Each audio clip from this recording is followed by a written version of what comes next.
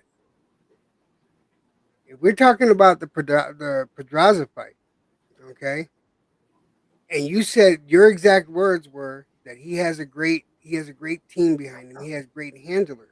Just because you got great handlers, all they're doing is selling ice cubes to Eskimos, or they're selling a shit that's wrapped in velvet. No matter how you put it, they're selling a shit wrapped in velvet.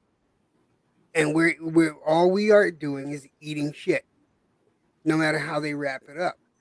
The fight with Rolly was a shit fight. Nobody wanted to see it. The fight with Pedraza was a shit fight. No one wanted to see that at that particular time. Yes, Pedraza wasn't always, always the punching bag. At one point in time, Pedraza was a contender. He was definitely, a force to be reckoned with, but not at the time that Tank fought him.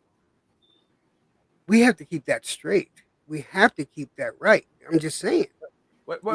That's he was an undefeated IBF 130-pound champion when Tank. What are you saying? It was Tank's first ever title shot, bro.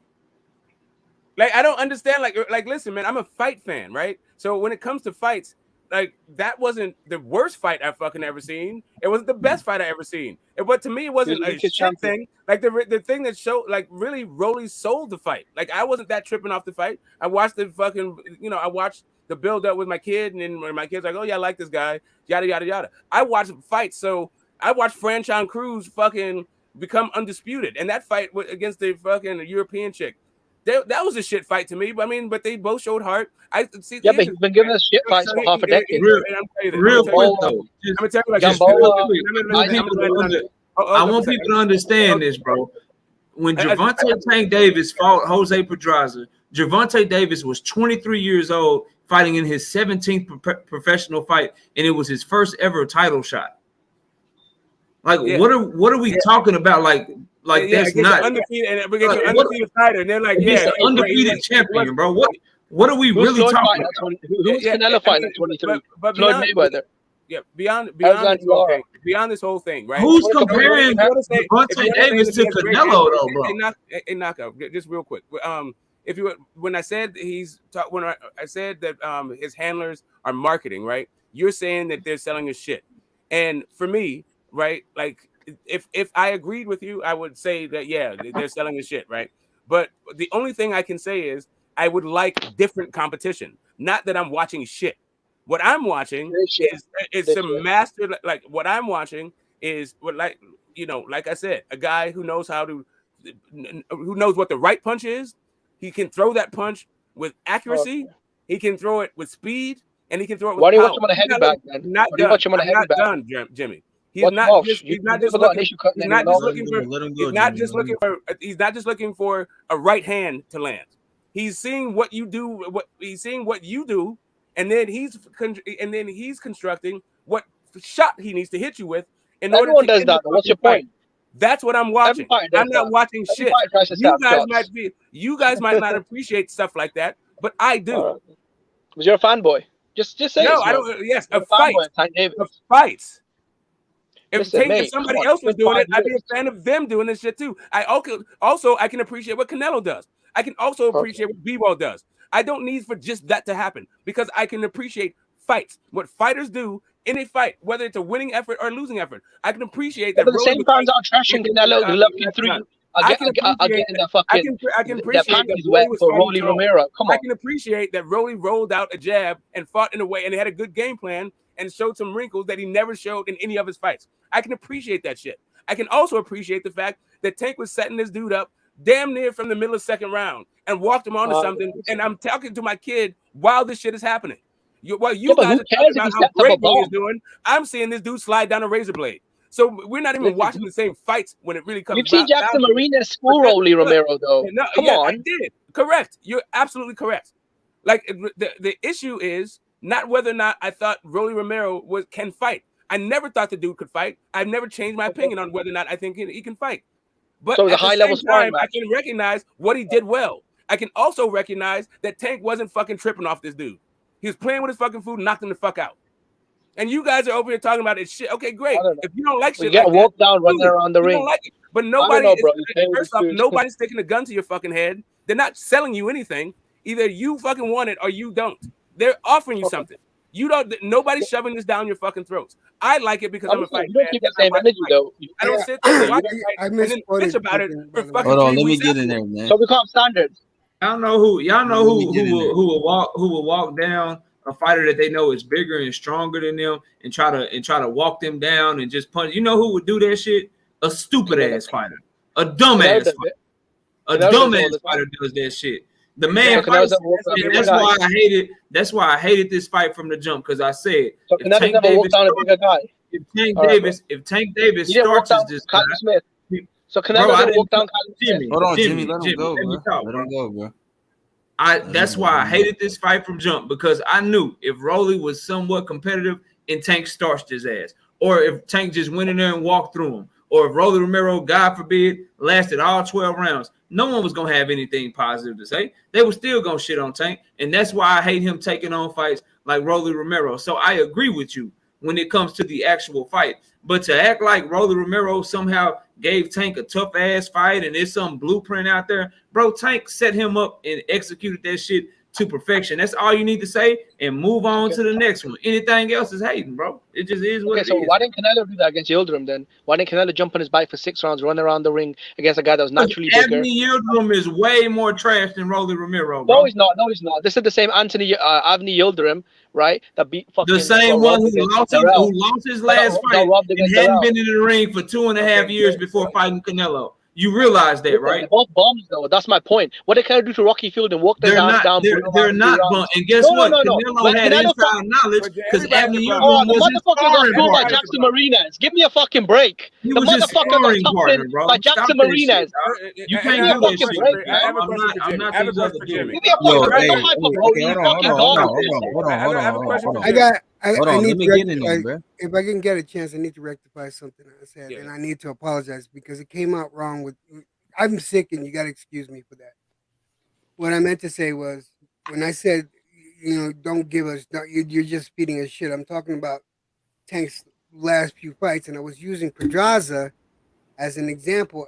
I meant to put it as an example as these are fights we want to see, and the shit that we've been getting lately is not what we want to see. And I apologize if it came out wrong because I just listened to what I was saying, because I went back and said, oh no, that's wrong, and I gotta apologize for that.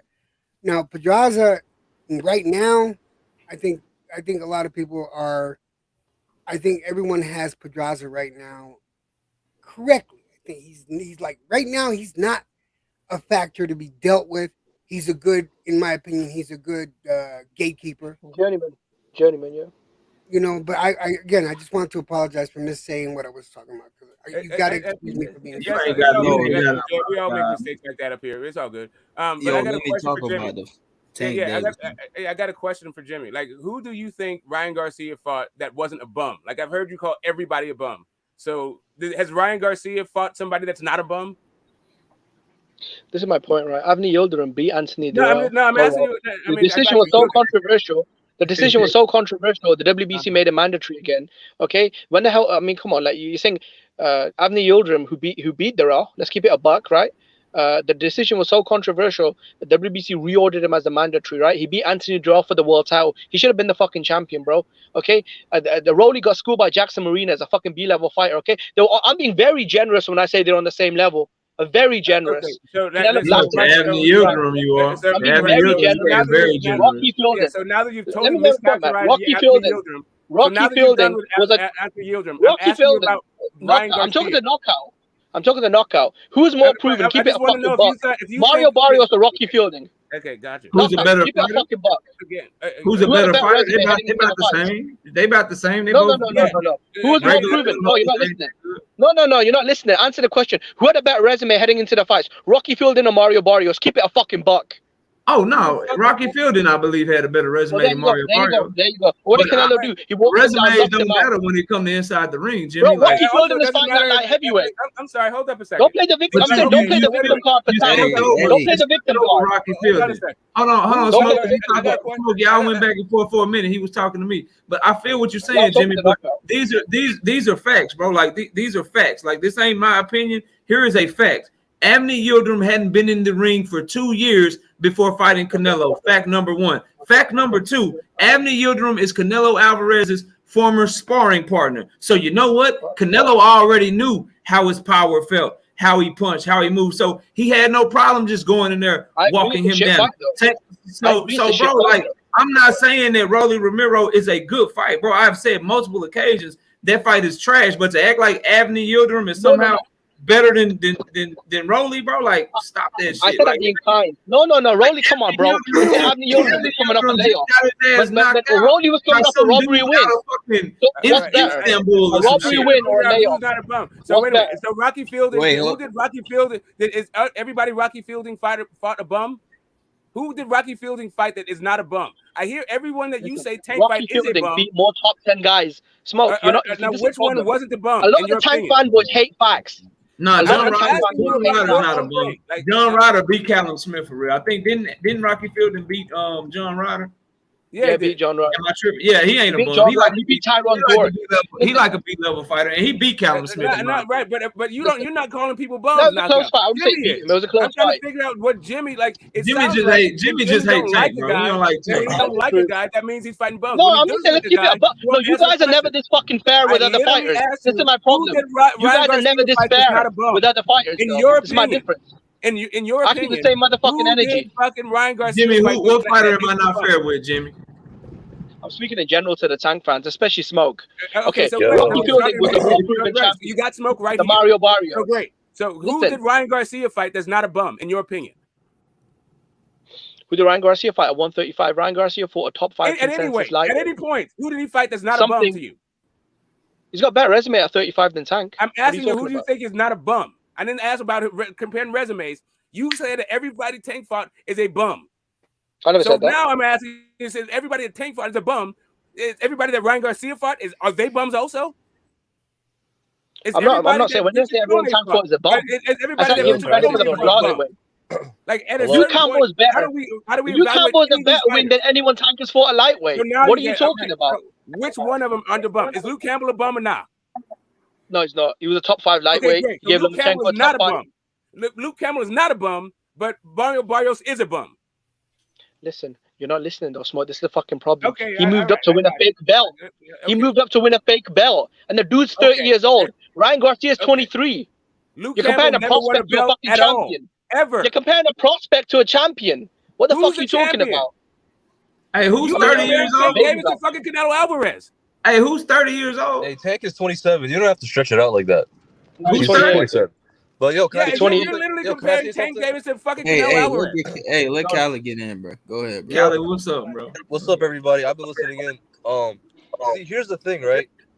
With Tank Davis, the issue is like I think Electrojet said it earlier. Like, it's kind of how TMT is promoting his fights, and having a Rolly fight every 6 months. I think that's kind of ridiculous. You know what I'm saying? And I have no problem with fans like criticizing that because Canelo, he's fighting Rocky Fielding every 3 months. You know what I'm saying? He fought Avni Yildirim after 3 months and then fought a champion. So it's not necessarily the same thing. It's just the way that they're promoting his fights. I like that he's selling out arenas and stuff. Is bringing attention back to boxing, but him getting criticism, I think it's called for. You know, because like waiting 6 months for a Rolly or an Isaac Cruz, it's not like anything a boxing fan wants nowadays. You know what I'm saying? That's a fact. Then that's true. Like, and you have to keep that same energy with every fighter. Like, if you got something against Canelo, but you're praising Tank, I think that's what 150 is like trying to like say. Like, I heard him talking earlier. That's what he's talking about.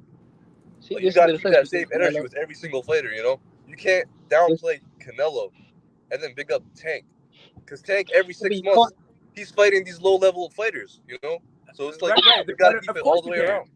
Of course you can, because one guy just got his ass whooped and another guy just knocked somebody out. That's all that's One happening. guy lost to a top level champion. The Oh, other guy come on, lost to a bro. bomb. It's Nah, only. man. It's not even Come on. about He all beat of a that. bomb. Like No, I no, got it. Tank's You know never what? unified. He's got baby belts. Tank's a got it. fucking joke and a hype It's job. great, but Tank Tank Davis is is the a guy. fucking hype job. But Tank is the Keep one. You he's would been you in the would Cherry think Garden any for 5 years. Jimmy, I'm gonna come back When here, did they leave Jimmy. the Cherry and Garden? When he fight who you think can beat him, we gotta bet, bro. We gotta bet because I don't believe that you believe this shit you saying, bro. Yeah, Well, what am I saying? I'm giving you facts. You're giving me emotion. No, you don't believe that he's a hype job. You believe that he's the good. He's a hype job. And I'm gonna prove He it is a to hype you job. when you don't No, take he's a any hype job. bets with me. I'm He's a gonna hype prove it job. to you. Because you ain't He's a gonna hype take job. the bets, bro. You won't bet it. Listen, I've seen a pussy in him twice. What more do I need? I've seen a pussy in him when it came to Lomachenko, and the pussy came out when he quit against Haney in sparring. So I mean, how many times do you want the pussy to bleed? Oh, so you were in What the you looking sparring for? session then? Everyone saw it, bro. It's well documented. Everyone, Okay, you've had so about you a saw million it then. people I speak about didn't it. see it. Everyone didn't I see it. believe 'cause it, I man. didn't see it. I've seen him pussying him once. It's not a far stretch, is it? Okay, so now It's not far. okay, great. So now Lomachenko, keep to that shit. That's why he don't fight no one good, bro. Keep to This is that why shit. Floyd Mayweather scared to put him in good. Floyd Mayweather saw him quitting sparring. Like, come on, man. Okay, He so told now Floyd Floyd behind the Mayweather doors, saw it. don't put me in with Floyd Lomachenko. Mayweather told you I'm a saw this fucking now. pussy. Okay, bro. Listen, Here- we here's know the he's thing. a pussy. It's really not that deep. It's not that deep. Like the reason why that Canelo's getting hate and Tank is getting praise is because Canelo just lost and Tank No just one's lost. giving Tank praise. That's it. Outside of a small group of tribal fans, no one giving Tank praise, bro. Okay, great. If that's what you think, maybe you Bro, haven't it's a seen lot the more news. people than some tribal Maybe you fans haven't seen giving the praise. news. Wasn't Madonna at that man fight, bro? Like, Yeah, like, it why ain't What just did you no show that tribal want fans free giving tickets? praise, suggest A you bro. 1,000-year-old I Madonna, suggest you go wow. to the media. Floyd Mayweather gave Madonna a free ticket and she came. The bitch ain't Okay, even great. relevant. All right. Okay, cool. Where'd you get that information? Madonna. Yeah, I got it, bro. Like, Where'd you get that information from, Jimmy? I suggest you look at the media outlets' reaction to the Tank Davis fight and see if only a small group of tribal fans. Stars don't get paid praised him for that 1.5 milli, my friend. Rock stars don't get paid 1.5 milli. Okay. Yo, but they said his fight sold 275,000. That's a really Oh, good okay, number. yeah, okay. He went from 50K to 300. Yeah, we believe that. All right. No, I believe it, bro. Jimmy don't like I Tank, believe it. bro. Yeah, Jimmy So he don't pulled like Rolly up from an undercard. All right. Hey, listen. Because undercard Rolly came in to save the day. Mario Barrios bum. Luke Campbell not bum. Okay. Mario Barrios is a bum, bro. Keith Thurman just used them as a fucking tune-up. What are you So is talking about? Luke Campbell, Hey, bro. none of Mario them are Barrios bums, and bro. Luke Campbell is a 50-50 fight. None dog. of them are bums, bro. My big thing with Tank is this: that he has a limited amount of time to make his name an absolute relevancy in this division, and he's wasting it. And it's a shame because I think the guy has a lot of potential. I've said this from the beginning. He has punching power. He has talent, but he's not fighting the people he needs to fight to show everybody that he has this talent. Right now, if he fought people of relevance, we wouldn't be having this discussion. Well, we probably would, but it wouldn't be as intense as it is right That's now. extreme, yeah. And I do believe he has a lot of potential, but that's just it. I consider it potential because he's not showing us against the true talent. All right, now I'm glad that he fought Isaac Cruz because that showed us something about Isaac. The way that you frame this thing means that unless he does what we've seen against Rolly, against Loma, that means the talent isn't there. You're talking about his potential. We see what the dude is. All you're always saying is, can you actually have the same result against somebody else? But we already see the talent. The talent is what the talent is. We want to see it Whether displayed. or not that translates into a victory over Loma or a victory over Kambosos or a victory over Devin Haney or a victory over Shakur, that's a separate issue. He's another PBC hype job like Deontay Wilder. Gonna keep feeding him bombs, and when he steps up, he's gonna get found out. Just like Deontay Wilder. Jimmy, every time I'm on the panel with you, you always find a way to talk about Deontay Wilder some way. Some way, bro. We could be talking about goddamn flyweights. We could be talking about people fighting at 105 pounds. Your ass gonna bring up PBC do. Yeah, but it's what they do, This right? is what the BBC's PBC do, bro. They manufacture hype jobs. Okay, this is what yeah, the okay, PBC cool. do. Yeah, right. Manufacture hype jobs like Tank and Man. Wilder. Yeah, we mean like Nico Ali Walsh. I just want to see Tank Davis fight a How about like world Dylan level White? opponent. That's all I want to see Is that from him. BBC? I want to see him in there with a world level opponent, man. You know what I'm saying? I'll be honest, I think the PBC gets away, bro. Like I said, Pedraza, that's his it- best win, bro. Still to Yeah, this day. yeah, PBC Since don't- then, it's like, I don't We know. got 7 years back. Did the PBC 150. give us We got fucking Richard 7 years Coleman? back. Listen, he's wasting his prime PBC years on gets Ray fucking Beltran. Isaac Cruz. Smoke. He's wasting the best years of his career on fucking Rolly Romero, and you want to play the victim card? Get the fuck out of here. There is no victim here. Tank is an assailant. He's knocking dudes the fuck out. You are the victim screaming about his fucking competition. You're the one crying on here. I'll give Tank his credit. You get the fuck out of here. The dude fought, and not only that, that, Rolly was a mandatory. For what? His belt's not even fucking real. What the fuck are you talking about? WBL on that bullshit. I hope they keep that same energy and make him the mandatory for the winner of Cambo. I got one point of contention with Jimmy. Jimmy, I got one point of contention with you, especially when it comes to Isaac Cruz. You do remember that Isaac took that fight on short notice. You remember that, right? Ryan Garcia would knock out Isaac Cruz in 6 rounds. And so did Tank. It wasn't one-way short notice. So, yeah, okay. Listen, if Isaac Cruz is that good, he would have fought Ryan Garcia. The motherfucker turned down the fight twice. He ain't that good. Jimmy. Who said they made him an offer? Oscar De La Hoya, they offered him 3 times more money. Listen, they offered him 3 times more money. He said no. Then the WBC, who said that they did? Called the fight. They called the fight. Who said that they offered him that? Oscar De La Hoya who confirmed said it. that they offered him that? That's what I'm asking. Who said they made the offer? Sean Gibbons confirmed that the Golden Boy sent an offer. It was more money than Isaac Cruz and Everton.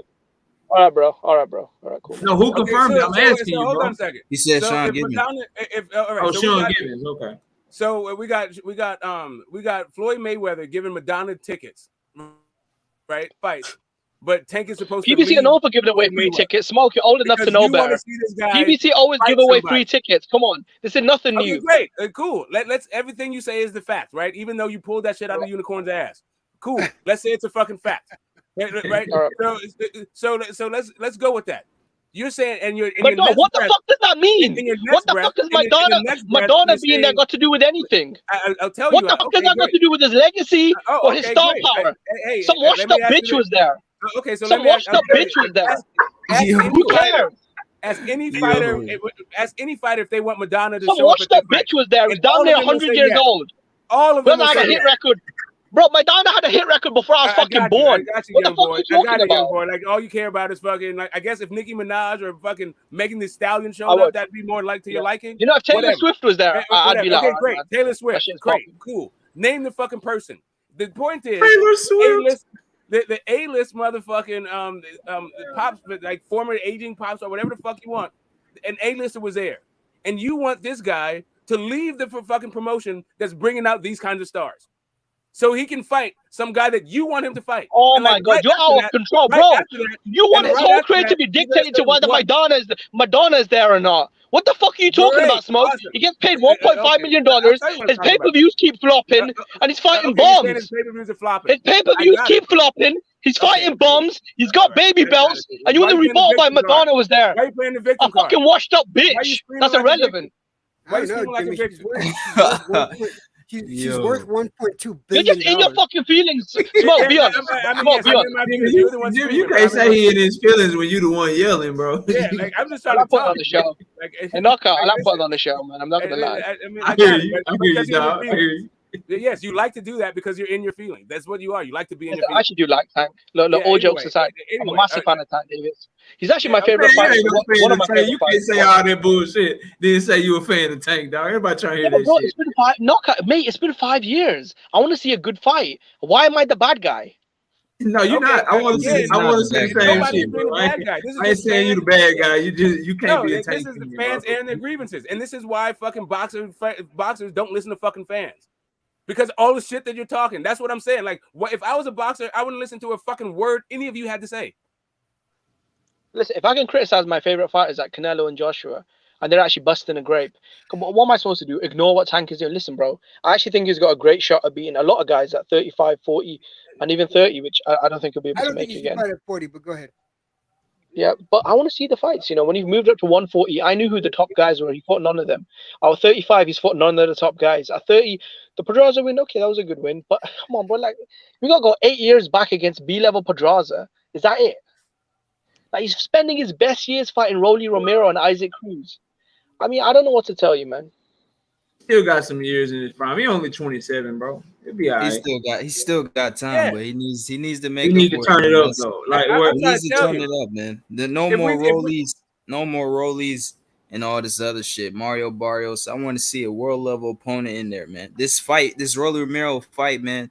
This fight does nothing for Tank Davis whatsoever, bro. The belt doesn't matter. Rolly selling the fight, all that shit don't matter. You know what I'm saying? These guys don't know who Rolly is, man. None of them niggas knew who Rolly is. You know what I'm saying? Rolly made it look sweet. It made it look like he had a chance, but we all knew damn well this motherfucker was getting in there to get knocked out, man. You know what I'm saying? Like, come on, man. Let's be honest, bro. I knew Let's he be was honest gonna here. get knocked out, so it's like, god damn. Yeah, man, this dude was here to get knocked out, man. Simple as that, man. I never thought Rolly was gonna win and beat Tank, man. I was just a little surprised that Rolly actually did pretty decent before he got knocked out. Yeah, man. me too. I didn't expect that's all it was. Surprised. And that's what I'm saying. I think Tank fights the level of his competition. I don't think that's good because these guys are not that great, man. You know what I'm saying? I want to see him against a Loma or a Shakur. I'm for sure that Shakur beats Tank Davis. I'm for sure. Yeah, I feel like that's there. a bad style matchup. I feel like that's a fight you don't want. Yes, Tank has the power, but I feel like Shakur can neutralize his power. That's just how I feel, man. If you think Tank can knock out everyone he go up against, that's fine. But I feel like he can lose. You know what I'm saying? A lot of these guys make it seem like he cannot lose because he has power. Like, come on, man. Hey, Buck. For me, I feel like Devin Haney's a pick'em fight. I feel like Shakur's a pick'em fight. But really, I feel like at the end of the fucking day, like if Oscar Valdez can hit you with overhead with straight right after straight right after straight right, I don't understand like why people think that Tank ain't gonna land those fucking shots to way more devastating fucking effects. Like I don't like that to me. Sensible to the straight right, though. I got you. He's sensible, but he still gets fucking hit because all these dudes get hit, and we're talking about a dude that understands what punch to fucking throw and hits and he's cracking like none of these other dudes are cracking. I personally think. Let me finish. I personally think that Tank knocks out every fucking body that Shakur has ever faced. And he might knock out Shakur. I don't know that he'll knock out Shakur. To me, it's a 50-50 fight. I got to see that shit. That's Tank fought a power puncher. If you got Shakur, I'm not mad at you because I understand the style matchup. I understand it makes different. All this shit that you're talking about when you're coming to like the scoring criteria and winning rounds over 12, 3 12s, right? 12 threes. I understand what you're saying, but I'm also saying that Tank has the fucking ability to cut that shit short. If Isaac Cruz Tank has a puncher's chance in that fight for sure. 100%. It's more than a puncher's chance. I guess it's more than a puncher's chance. You think it's more? I don't think it's more. Gamboa can go 12. Not in that fight. Bro, styles make fights, man. Styles make fights. Shakur can't go 2 minutes longer than Gamboa. Hold on, bro. Y'all been talking hella long and shit. Hold on, let me get in there, man. Yeah, go ahead. I think in that fight. I think in that fight, both of those guys are southpaws, bro. So that angle shit, that shit's not there, man. It's not gonna be the same. You keep bringing up Oscar Valdez. Shakur is accessible to the straight right. Oscar Valdez is a fucking unorthodox fighter. You know what I'm saying? And not only that, bro, fucking Valdez, was he really hitting Shakur clean? Was he really hitting? Was Shakur in danger in any point in that fight? No. Not at all.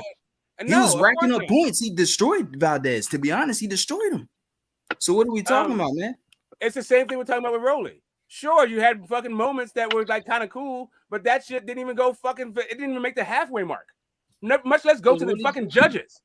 No, I mean Tank. He loses a lot of rounds though. Shakur Stevenson barely loses rounds, so I think it's a very big comparison.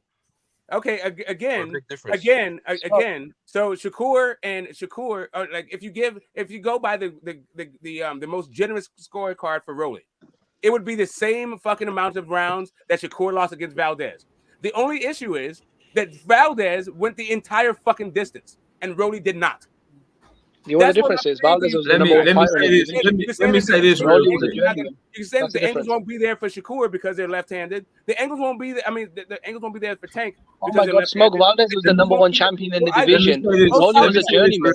Brothers. Let me say this real quick, fellas. I think y'all are underestimating something. One thing about these recent opponents that I think you guys that I would like to be considered. Number one, Tank fought a damn near midget in Eastside Pitbull Cruz that comes forward at all costs. He fought a dude that's basically retarded and very strong and very unorthodox, and Rolly Romero that come forward that's strong and bigger than him. What y'all gotta understand is guys like Shakur Stevenson, guys like Devin Haney, while they are more skilled and better fighters than those guys, they're also going to be right there and box you in a fashion that Tank is used to seeing. He's like the orthodox fighter that's going to try to stand in front of him, roll with shots, pull counters and shit. I would argue that they're even more susceptible because Tank ain't got to do all this extra shit to try to get his shit off on him because they're going to fight him like he's used to seeing. So that's something that I think you guys need to consider because orthodox guys that stand in front of him, that got good skills, he is usually, typically in his career, put them in the dirt. So him just having a puncher's chance, I think that's highly exaggerated. I think he can skill with those guys, but also be more powerful. And I want to see the fight. So I'm with y'all. You know what I'm saying? If you got Shakur winning, I see what you're saying. You know what I'm saying? I ain't mad at that. But to act like Tank got to like close his eyes, put his head down, and throw some punch and catch Shakur with a lucky shot, nah, bro. He's faster and more explosive than anyone Shakur has ever been in the ring with, and vice versa. Would you rank Gamboa above Shakur? But we got to see the fight, though. All I'm saying, bro. Here's the big difference. Hold on, bro. Let me say this too. Then you can go, Electro J. Nah, I'm not saying that. Yeah, I'm tripping with just the puncher's chance. Nah, Tank has skill. Tank is definitely very explosive, definitely dangerous for Shakur Stevenson. Definitely, he could possibly knock him out for sure. You know what I'm saying? But I'm just saying, man. I feel like in that fight, that's the fight they don't want. That's just a bad style matchup, man. I feel like Tank, he's a slow starter. Shakur starts pretty fast. Shakur is bigger. He's going to man his distance, so it's going to be hard for Tank to kind of hit him, man. He's fucking small. You know what I'm saying? Like you said, he has disadvantages at the weight class. You know what I'm saying? Every freaking fight, except for fucking Isaac Cruz, like you just said. You know what I'm saying? So I just feel like, and also Tank, this guy is looking for one shot. That's how he fights. He's always looking for one shot. He doesn't throw in punches and bunches. Shakur has a way higher output. I just don't think Tank is going to match his output as well. You know what I'm saying? And That's also Shakur is just very slick. It's gonna be hard for Tank to hit him, man. But I feel like Tank could definitely land some shit and knock him out for sure, 100%. Check it though, and I agree with everything that you said. I'm gonna be real quick, Electro J, because I know you wanted to go next. I agree with everything that you said. I would just say, bro, like looking fast and putting combinations together, and this is for every fighter. Hello, brother. Everything. Looking fast, putting combinations together, having that great distance control, being so defensively sound like Shakur, where you have the lowest connect percentage against in boxing. That's all cool. But it's one thing to look like that against the level of fighters that he's been fighting, and it's a whole different ball game to look like that when you get in the ring with somebody like Tank Davis, because he's gonna be faster. That distance that you think that distance that you think with Tank, and he was that distance that you think that you have, Jimmy, you cutting me off. That distance that you think that you have with Tank and Shakur, because I think they're both very good. You may not have that distance, that little bit of distance that you think, oh, I just got out of range and I'm gonna fire my shit off. Tank might close that shit with a mean ass shot. So I feel what you're saying. I just want to see the fight so we can see who's right. Because the shit that we talking, I think you're making some great points, bro. I just need to see the fight. I got who I think gonna win. You got who you think gonna win. But at the end of the day, I just want clarity, bro. I just want to see these fights, and that's why I absolutely do not like him re-signing the Mayweather Promotions.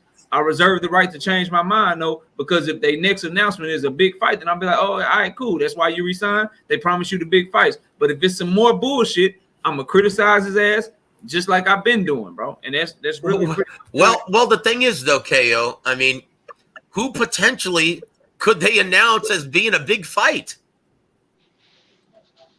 I mean, think about it realistically. Who the hell could they potentially have on tap?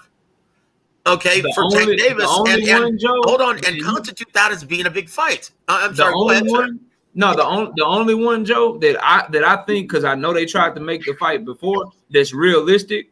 The only one that you can think of is Ryan Garcia. I don't believe that. That shit fell through. Then with Ryan Garcia looking like absolute trash in his last fight.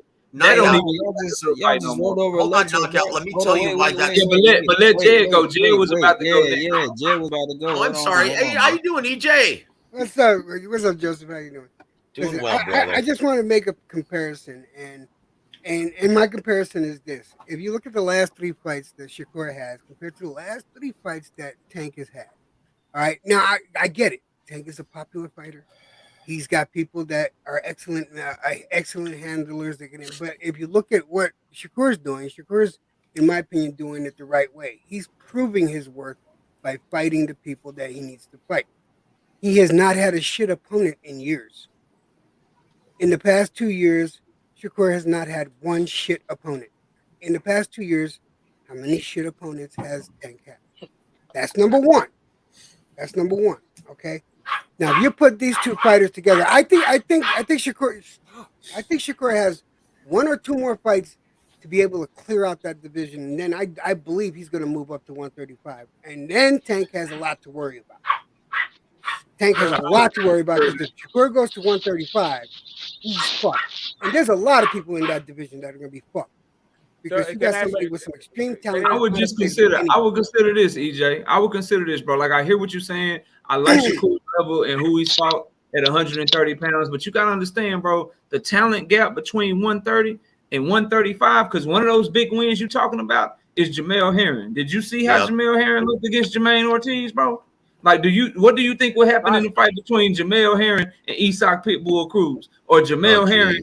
Like, you know what I'm saying? So I feel what you're saying, because we want to see Tank fight the best, but the level of competition at 130, bro, is totally different than the guys up at 135. And I don't disagree with you. Isak Cruz look, guys. Jamel Herring, bro. Honestly, guys, I'm actually shocked, DJ, that you're calling all of Tank Davis's opponents as shit opponents, like especially Pitbull Isak Cruz.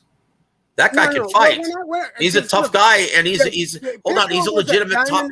Hold on. He's a legitimate top 10 135 pounder. Yes, he is. I promise you this. I don't see anyone banging on his door to fight him because he's not a big ticket seller, and he's too much risk for the reward. Guarantee Ryan Garcia is not going to be fighting him anytime soon. And there's a reason why Tank Davis didn't want that rematch. The Ryan fight, though. I'm sorry, what? Joseph, he turned down, according to Oscar De La Hoya, he's turned down the Ryan fight twice. The first time they sent him an offer. No. That's because of, once again, man, the WBC mandating, just throwing shit out there, hoping that these guys are going to be able to adhere to this, not even reaching out to them, finding out if they have anything scheduled yet. Once again, that's just the handiwork of Mauricio Suleiman. As much as I love Mauricio and he's a great guy, but he's not his dad. Okay, let's just make no mistake about that. He's not his dad, right? And Jimmy, I asked you earlier who said that they made that offer, and you told me that Sean Gibbons confirmed it. But now you're telling Joe that it was Oscar De La Hoya that said they made they're going back and forth.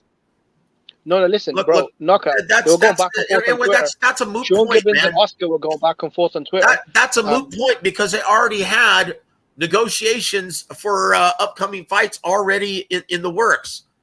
Okay, so once again, that's a moot point. No one's ducking anyone. Okay, that's a bunch of rubbish, guys. Once again, I don't see anyone banging on the door of anyone to fight Isak Pitbull Cruz. Okay, he's a bad dude, and it's only a matter of time before you realize it. Again, guys, trust your eyes. I'm absolutely sick to death of these fans, talking about, oh, well, who's he fought? Look at his resume. Who's he? Thinking that it's a more intelligent argument. Quite the contrary, guys. I'm going to quote Emmanuel Stewart for you, okay? He said, resumes, records, and trinkets were for fans, boxing writers, and network executives who didn't know what the fuck they were looking at yet. Guys, trust your eyes. You all are smart. You all know what you're looking at, okay? All of you guys in this queue right here. Okay, so quit using the fucking resume argument, because a resume is contingent upon opportunities received. And as fractured as today's boxing is, okay, you're going to see a lot of holes in your resume unless you have everyone in your division fighting with your shared promoter. And that is the truth, guys. So quit using the fucking resume argument for guys like Tank. And once again, it's like, who the hell is, if he re-signs at Mayweather, who the hell are you going to stick him in with? In my opinion, guys, he's just saying that shit, okay? Once again, he was just saying that shit during the press conference, the post-fight press conference, but he hasn't re-signed. That's just Leonard Ellerby trying to keep the poachers away from him. He hasn't re-signed. It'd be a damn fool to re-sign. But Joe, they according to Eddie Hearn, Mayweather Promotions sent him a cease and desist letter, and they wouldn't have the power to do that unless he was still under contract. Oh man, look, they can send whatever the fuck they want. Is he still under contract? No, I'm just telling you what I don't know if Eddie. No, that's fine. They can keep all the. So you think they would pay lawyer fees to send a cease and desist letter? Dude, I can send a fucking cease and desist letter. They keep those shits on file. Yeah, knockout. Basically, what it is technically when Eddie Hearn was making those comments, they were promoting the Tank fight. Is he under contract now? I wouldn't say so. And bro, knockout. I want to say one thing to you, bro. If a one-legged Gamboa who's never been the slick defensive fighter, let's keep it a buck, who's 50, who was damn near, semi-retired, if he could go 12 rounds with Tank Davis, why couldn't Shakur last another, 2 more minutes? Because he stopped him in the 12th round, right? A one-legged Gamboa who's 50 years old on a short notice, right? Jimmy. Why couldn't Shakur go the distance with him? Context, Jimmy. Context, and I tell you what I mean by that. Sounds You like realize excuses, Tank? No. These are all facts, bro. Tank Davis missed weight on the first try. Tank Davis was partying. He wasn't as mature as he is now, so he didn't work hard for that camp. Furthermore, he did put Yuriorkis Gamboa down like 4 times in that fight, bro. Yeah, put him down multiple times, bro. Guys, and keep in mind that was a Gamboa. That was a out of shape Tank fighting at 135 for the first time. Also, knockout. Keep in mind, and to support your point, that was a Gamboa who was on a win streak. People forget, man, that version of Gamboa was rolling. He was on a good an impressive win streak, right? Yeah, I mean, if he fights Haney, I think history will repeat itself. I think he'll make Tank quit, because we've seen him. It's well known that he quit in sparring, and I think Haney will make him quit. I don't think he'll stop. That's your opinion. I hope they make the fight, and then I'll come back here, Jimmy. Hopefully, you'll take the bet, bro. Because I still haven't got an answer. That's why I keep asking people, like, if Jojo Diaz, who is smaller, not as explosive, not as fast, and not as powerful, if he kept landing that left hand on Devin Haney's chin repeatedly and was able to win rounds, why won't Tank be able to land his shot? I think it's a Tank will get shot out. I think he will land power shots on. Okay, so you think he'll land it. Now, if Jorge Linares was able to hurt Devin Haney, why won't Tank be able to hurt him? Listen, bro. At the end of the day, right? What's his name? Tank Davis, bro. Like, who has he actually stopped to make him this massive puncher? A bantamweight in Leo Santa Cruz. He went the distance with Isaac. He stopped Mario Barrios, and Keith Thurman couldn't even get him out of there, bro. A big puncher? Yeah, he put down Mario Barrios multiple times, and Mario Barrios moved up to 147 to fight.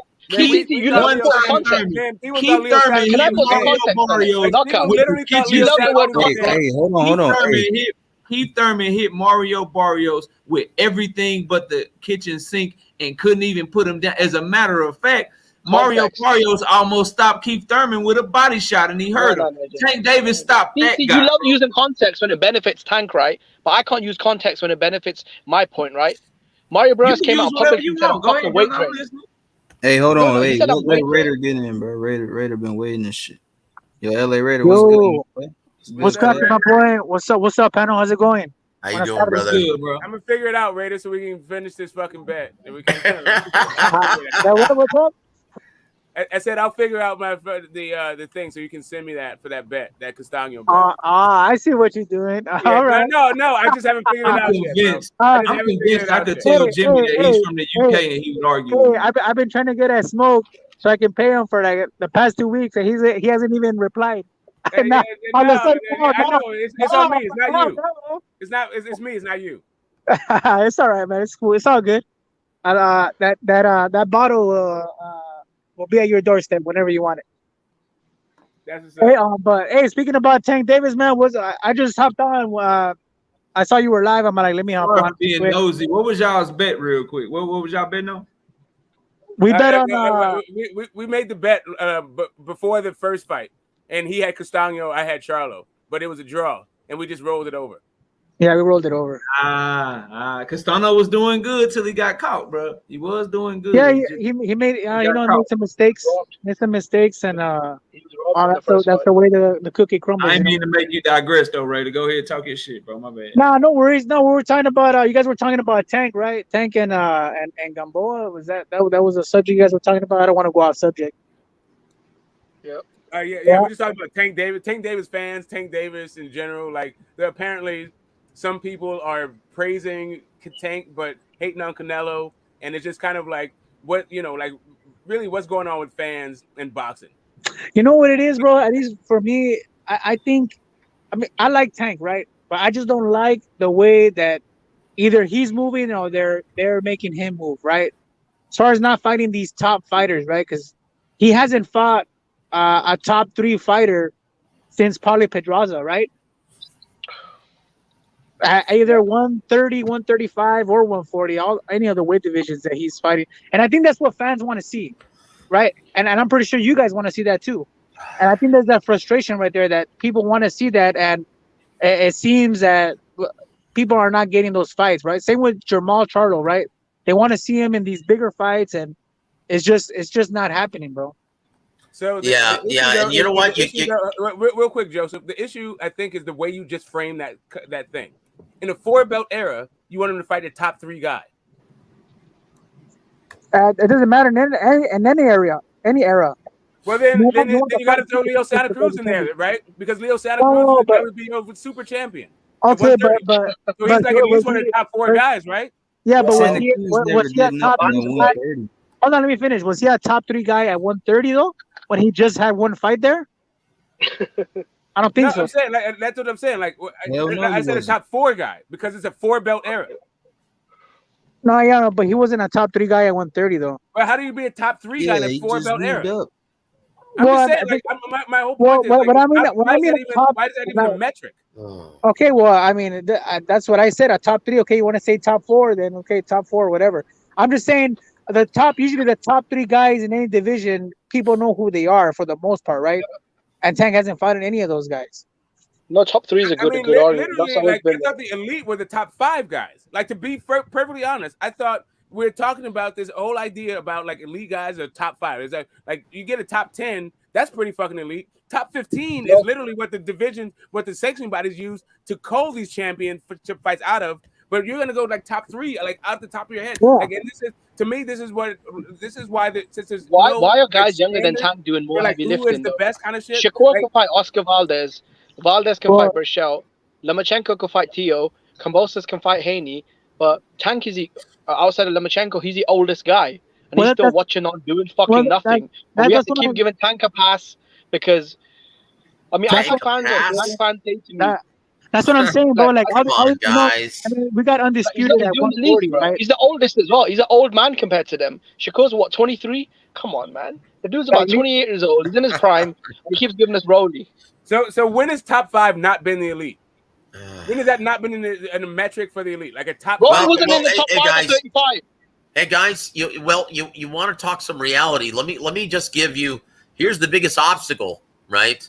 That other promoters have to deal with. I just found out yesterday, right, that Tank got $5 million. I know it's only reported that it was a guaranteed purse of 2, but on the back end, everything, the actual payment was $5 million that Tank actually made from PBC. That's going to be the most difficult. Like they're paying him $5 million to fight a guy like Rolly. Yeah, that's going to be very difficult for anyone to match. ESPN, DAZN, everybody. That's going to be really difficult for anyone to match. So yeah, it may. I mean, he may stay with Mayweather Promotions. In my opinion, though, he doesn't, because once again, the free agency market is going to be very kind to him because he's a big ticket seller. And very, very different from Terrence Crawford. One of the reasons why you're still, you haven't seen Terrence fight yet is because, well, he hasn't been a big ticket seller, and he's a guy who's a product of an inflated purse. No, I don't agree with you, Joe, because when Terrence Crawford, when he fights in Nebraska, he always packs out a full house, 12, 15,000 fans. When he fought Sean Porter, they sold out at the Mandalay Bay, 12,000 fans. I mean, when has Tank ever sold out a big stadium? I mean, he had 9,000 fans against Leo Santa Cruz. Wait, Jimmy, it sounds like you're, like, honestly, brother, if I didn't know any better, it would sound like you're a hater, but I know that's not the case. So listen to me for a second. Okay, because Jimmy, Jimbo, He just sold out the Barclays Center, almost 19,000 people. This dude's talking about This Nebraska. broke a Okay, record. okay. Hold on. Terrence Crawford has never, and once again, he's not from New York. Terrence Crawford has never sold out a venue that's 19,000. That's not in Nebraska. Yeah, I don't think anybody's denying that Tank can sell, right? As far as obviously like Jimbo right? is, but no. Look. No, Jimbo literally is, and has. I've heard PBC give away free tickets. I didn't hear that. I mean for the lightweight division, 50,000 pay-per-views at the drop of a hat. For the lightweight division, yeah, he can sell. I'm not gonna say that he doesn't. Joe, I've heard Guys, BBC give away free tickets. for any division he can sell, and once again, he is The only people that sell easily- more than him are Canelo Alvarez and Earl Spence, bro. Yeah, that's pretty much it, man. That's not heavyweight. Obviously, the heavyweights you got to count them. Well, you know, yeah, of course. But But anything under heavyweight, the only people bigger than Tank right now are Canelo Alvarez and Earl Spence, bro. that's it. I That's think it, enough guys. to Look, the brand. you can't be obtuse to the fact that actually Tank Davis is one of the biggest ticket sellers in boxing. But here's the problem, right? And so once again, if he tests that free agency market because he's a big ticket seller, yeah, you're gonna have promoters throwing money at him. Basically, in my opinion, guys, this is what happens, right? In my opinion, he tests the free agency market and he signs a 1-fight deal to fight Ryan Garcia later this year in like November or December. If I had to guess what happens, that's exactly what happens. Because DAZN is going to be willing to pay tens of millions of dollars for that fight. That's going to be by far the biggest purse for both men. When Tank Davis knock his ass out, Joe, Jimmy gonna come on here. Jimmy gonna come on here and tell you Ryan Garcia ain't shit. Ryan Garcia doesn't put Tank to sleep. Ryan Garcia will knock the fuck out Tank Davis. He very well may. He very well may. I don't see it because Tank is, once again, you've got to consider the deep amateur background that Tank has. He's like most haters or most detractors don't realize what a smart fighter Tank Davis is. He's maybe not the most disciplined guy in the world. Okay, but he's a guy who was toying with Romero this past Saturday night. He's a guy who didn't commit because he knew Rolly Romero would end up walking into something, that he's stupid and he doesn't know how to fight. So he's like, you know what? I didn't even warm up for this. Hey, to me, that fight sells more than Spence and Crawford, Tank Davis and Ryan Garcia fight. Oh, easily does because you've got two mainstream names. Yes, Jimbo. Joe. Yeah, man, I was actually going to say, because it's well known, it's always talked about that PBC gives away a lot of free tickets to their events. So was this a full sellout based off the normal standard? Look. There are usually customarily with every event, no matter which promoter, right? If it's a big room, like 20,000 seats, customarily you get anything from 1,500 to 2,000 comps. And that's regardless of promoter, right? But when you consider that that's still a packed house at Barclays, that's impressive when you consider all of the events that have been at the Barclays Center. Okay, so right now, Gervonta Davis actually has the record for paying customers for a boxing event at Barclays in Brooklyn. Is that for attendance or gate? I'm sorry that's the same thing, the gate and the attendance. It's the same thing. Well, no. Are you talking about paying customers? Okay.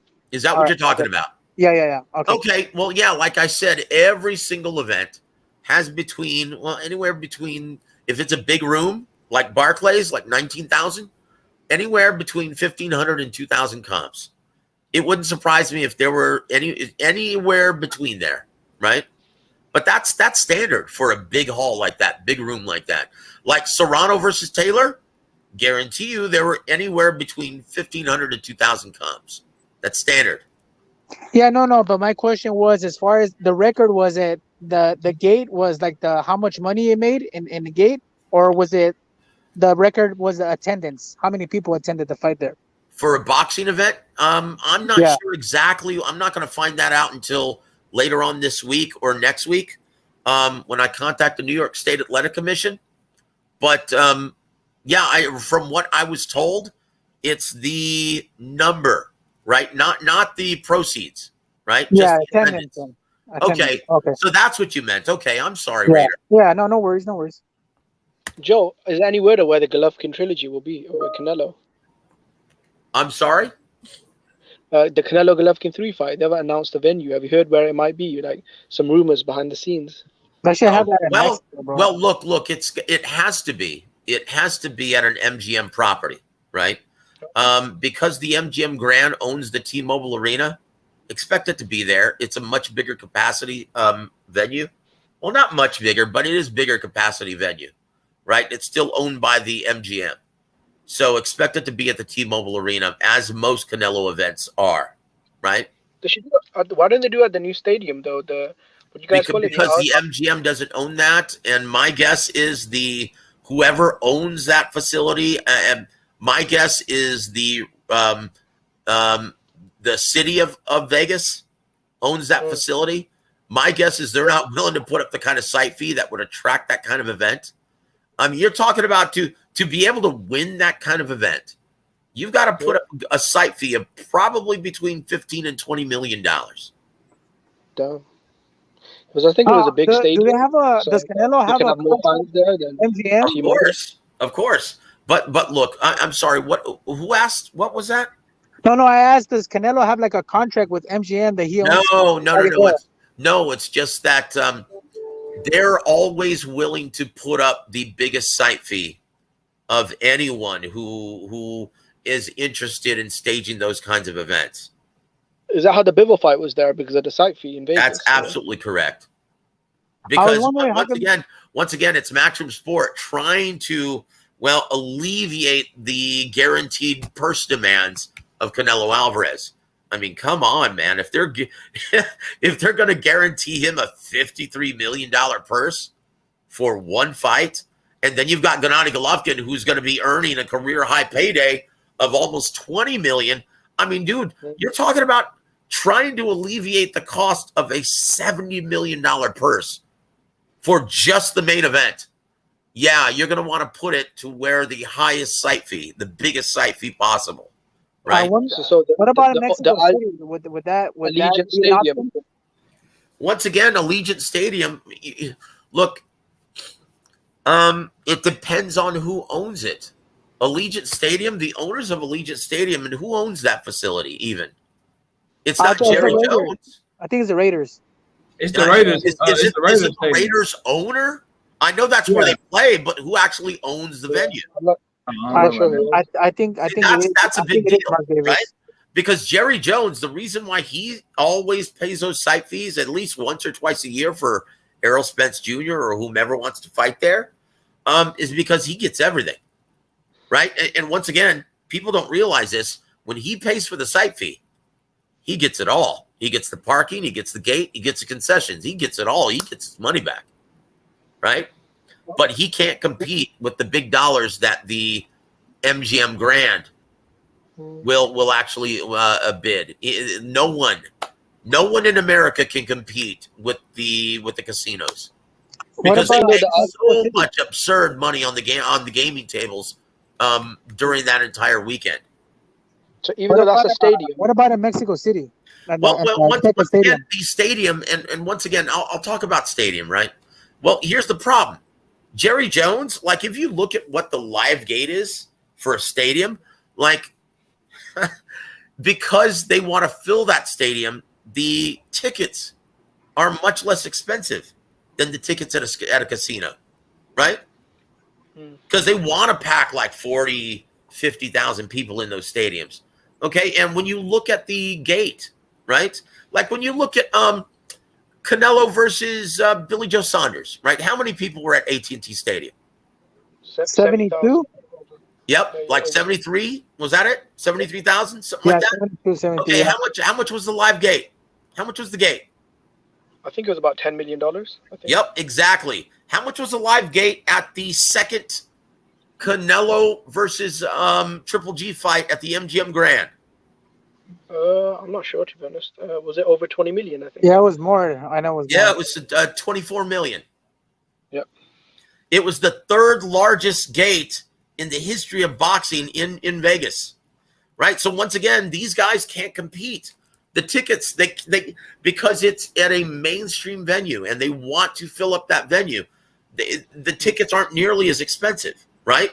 So that's the problem with having it at a place like Allegiant Stadium, right? It's in Vegas, though. Couldn't they charge more though? But Joe, since it's in Vegas, couldn't they charge more? No, because here's the reason why they the casinos will always be able to outbid everywhere else, because they've got the benefit of the gaming tables. They just want people to come that weekend. They don't give a shit if you buy a ticket to the event. They just want to be able to attract all the big whales all around the world to a big event, so they will lose all of their money at the gaming tables. Okay, Jerry Jones doesn't have the benefit of casinos in Dallas, right? That's the issue. That's the reason why no one can compete with the casinos for big fight purse bids, right? And then they comp the whales, huh? They comp the big spenders. Of course, I guarantee you the whales don't have to pay shit for their tickets or the rooms neither. This is Joe. This is probably the reason why big fights in New York almost never happen. I've never seen a super fight happen in New York now. Oh, you know what? You know what, brother? That's a very good point, Jimbo, and a very, very excellent observation. Well, there's another reason why. Hey, what's up, Cash? How you doing, brother? Always makes me laugh, man, when he comes on with the Big Say Soul, man. What's going on, man? You know I'm just here listening. But that's an excellent observation, though, man. And here's another reason why New York doesn't get any more big events. Because they tax the shit out of the promoters and the fighters. Look, there's a reason why Nevada and Texas get the great majority of the events every single year, right? It's because they don't have a state tax, right? They don't have a contractor's tax for out-of-state people working in their state.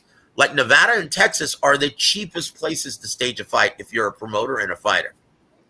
Yeah. New York, they'll tax the fuck out of you, man. California, every big UFC. California will always tax the fuck out. They're also tax the fuck out of you, also, man. Dumb. So anyway, yeah, that's the reality of the biz, man.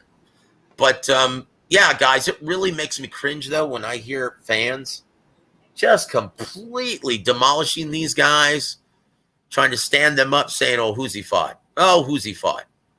Well, you know what, man? A fighter can only face whoever his promoter puts in front of him. And as fractured as the sport is today, yeah, you can't fault the fighter. Not anymore.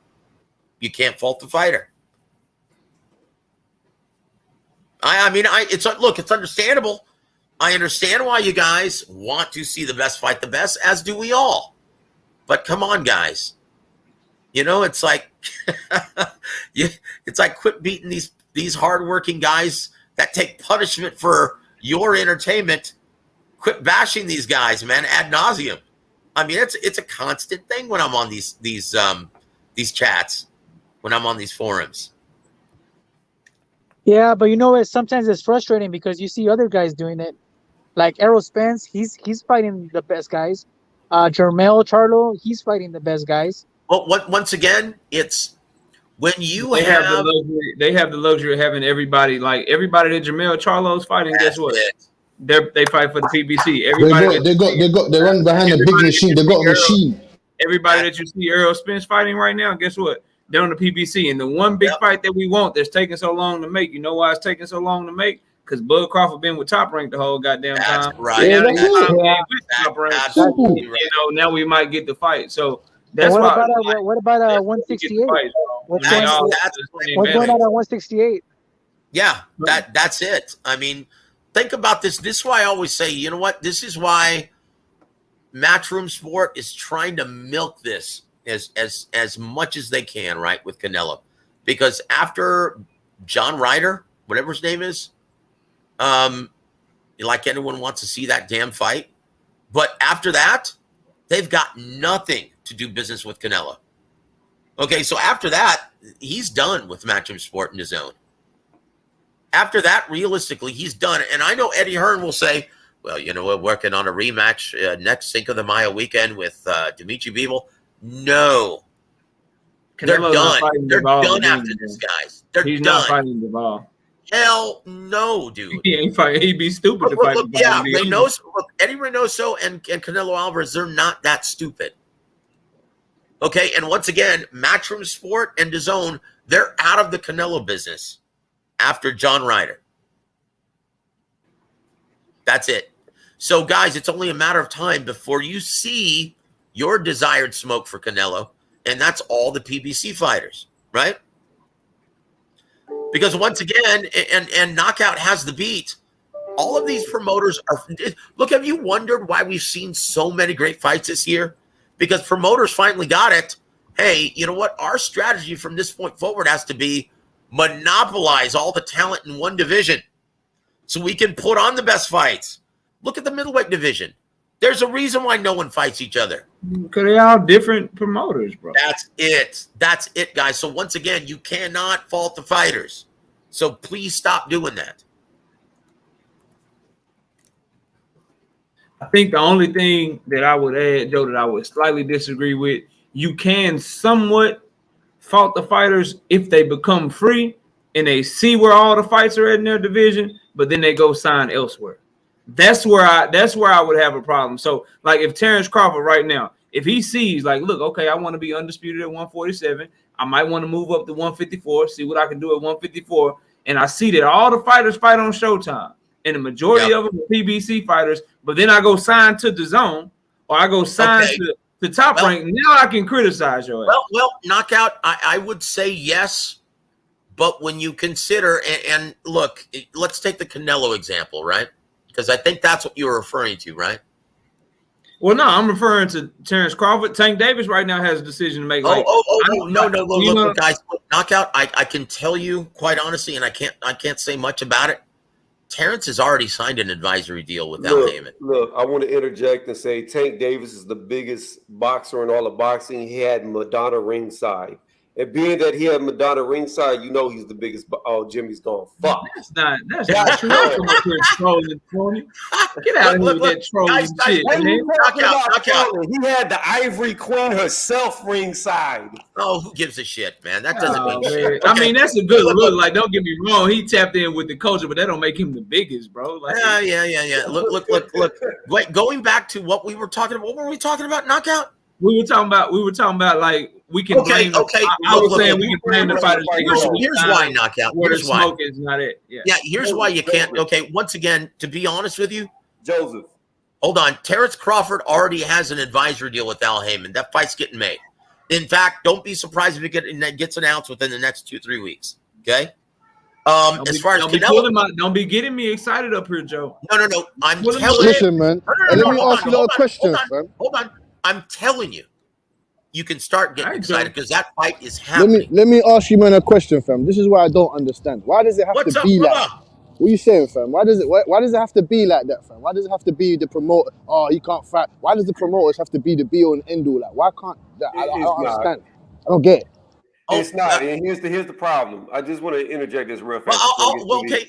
After Tony's review says, you know what he's going to say, I'll give you several examples on what happens if a fighter doesn't, take the fights that a promoter and a matchmaker actually assigns to them or offers them. Go ahead, Tony. Get your ass put on the shelf and they'll forget about your ass. Go ahead. That's it. Look, I've seen so many fighters. I've seen so many fighters get put on ice, right? We saw it with Walters. We've seen it with other fighters that Bob Arum's put on the back burner whenever they don't. Not just Bob Arum. Not just Bob Arum. This is everyone, brother. One example of one promoter, but I will say this.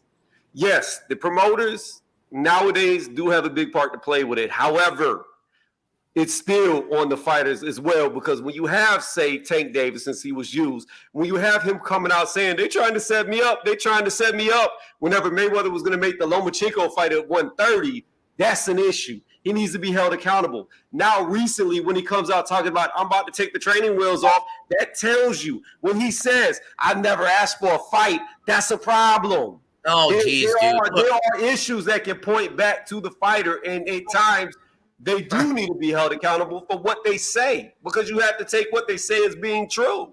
No. Here's why, Tony, and respectfully, brother, I'll tell you why you can't hold the fighter accountable any longer, right? Because these right? Even though he says, yeah, I never requested, I just left it in their hands. They make the decisions. And here's why. Because all of these promoters now have exclusive deals with their aligned networks. Okay, there's a reason why Oscar De La Hoya, okay, unless Tank Davis becomes a free agent and signs a one-fight deal with Golden Boy or DAZN, is never going to get that Ryan Garcia fight, because De La Hoya now has another exclusive deal with DAZN. He just signed one, okay, that has his developmental Thursdays, has between 10 and 12 championship fights per year, right? As well as the developmental Thursday. Because you're talking about 20 dates he's guaranteed now from DAZN with the new deal that he signed. Okay, that's the same thing with Mayweather Promotions and Showtime Sports. They've got so many dates now on ShowBox as well as Showtime Championship Boxing with Mayweather Promotions and PBC. So do you really think that you can hold the fighters accountable any longer? I mean, that's just being obtuse. I think when a fighter is telling you or saying to the media that he's talking to that he's never asked to fight another champion, he's never asked or had the desire to fight somebody to build his legacy, that's an issue. No, it's not an issue, because I know a lot of fighters. Give a prime example. A fighter that I'm picking to lose this weekend, Devin Haney. Look what he did to secure greatness. Look what he's going through. Oh, good Lord. To secure greatness. Oh, good Lord. The fact of the matter is, at the end of the day, he moved his stars to get what he wanted, and now he's got the opportunity. Tony, you're leaving out one thing. He's a free agent at the time. He wasn't signed with any promoter. Okay? He was a free agent. That's why he had the luxury of jumping to Top Rank. Okay, you're missing that one thing. All right, so as long as a fighter is signed with that promotional company, he's not going to be able to jump ship and just make a fight with anyone. He's not going to be able to demand, hey, you know what? I want to fight Vasily Lomachenko.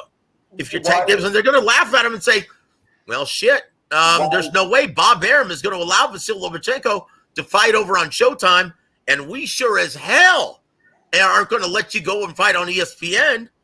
But once again, the only reason, that's why I said, good Lord, and once again, no disrespect, no offense, but once again, he was a free agent.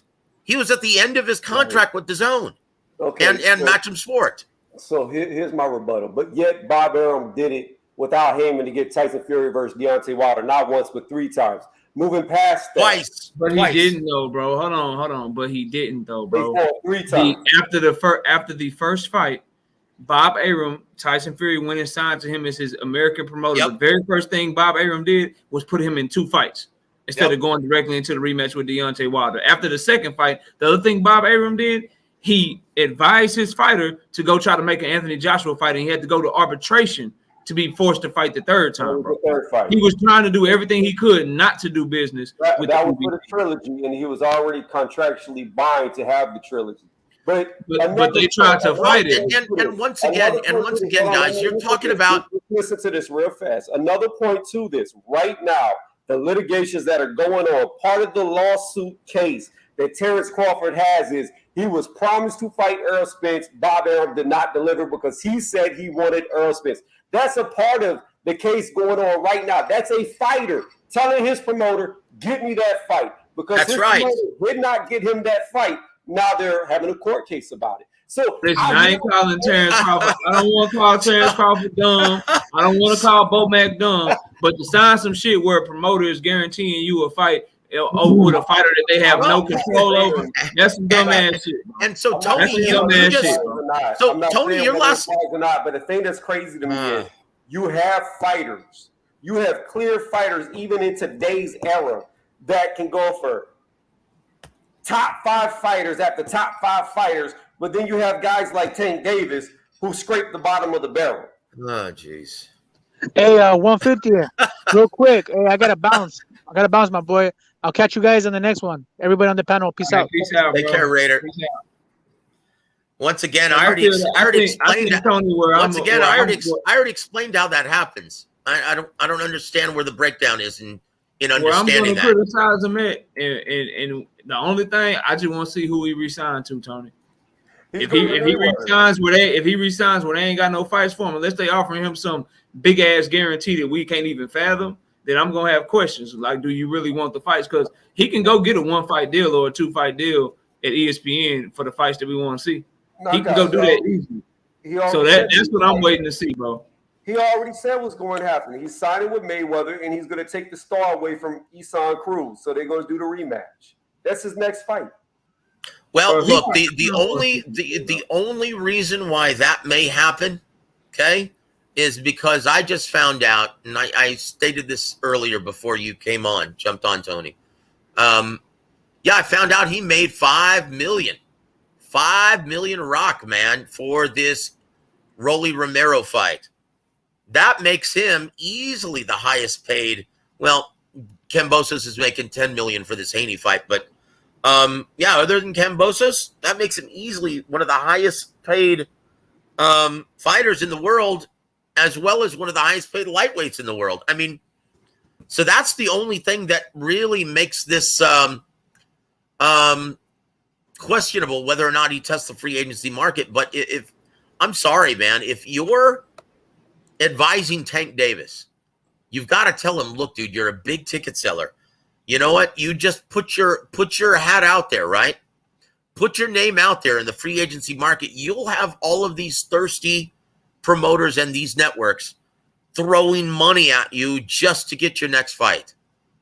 And if he's advised properly, then you know what? He either signs with ESPN or signs with DAZN. At least DAZN for a 1-fight deal to fight Ryan Garcia. After that, he's got nothing. But ESPN, you look at all of the talent they have at 30, 35, and 40.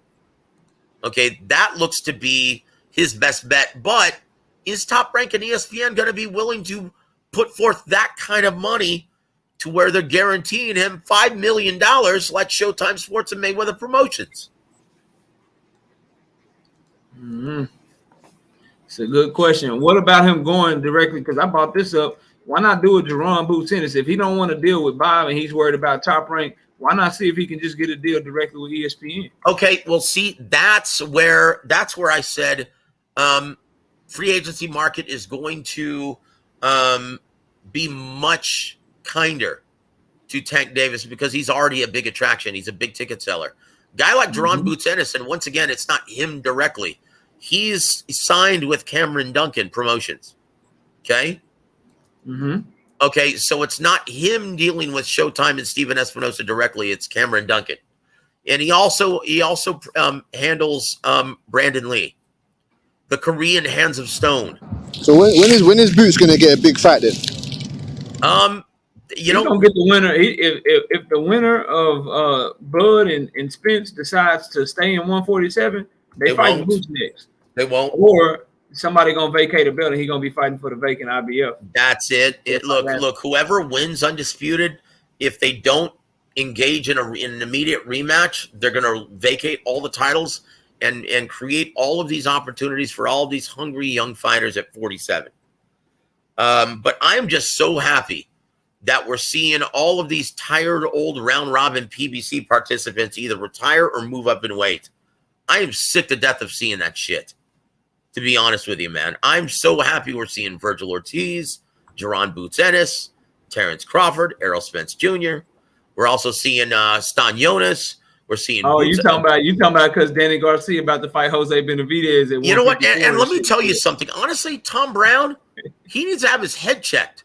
Why the fuck would you put Jose Benavidez Jr.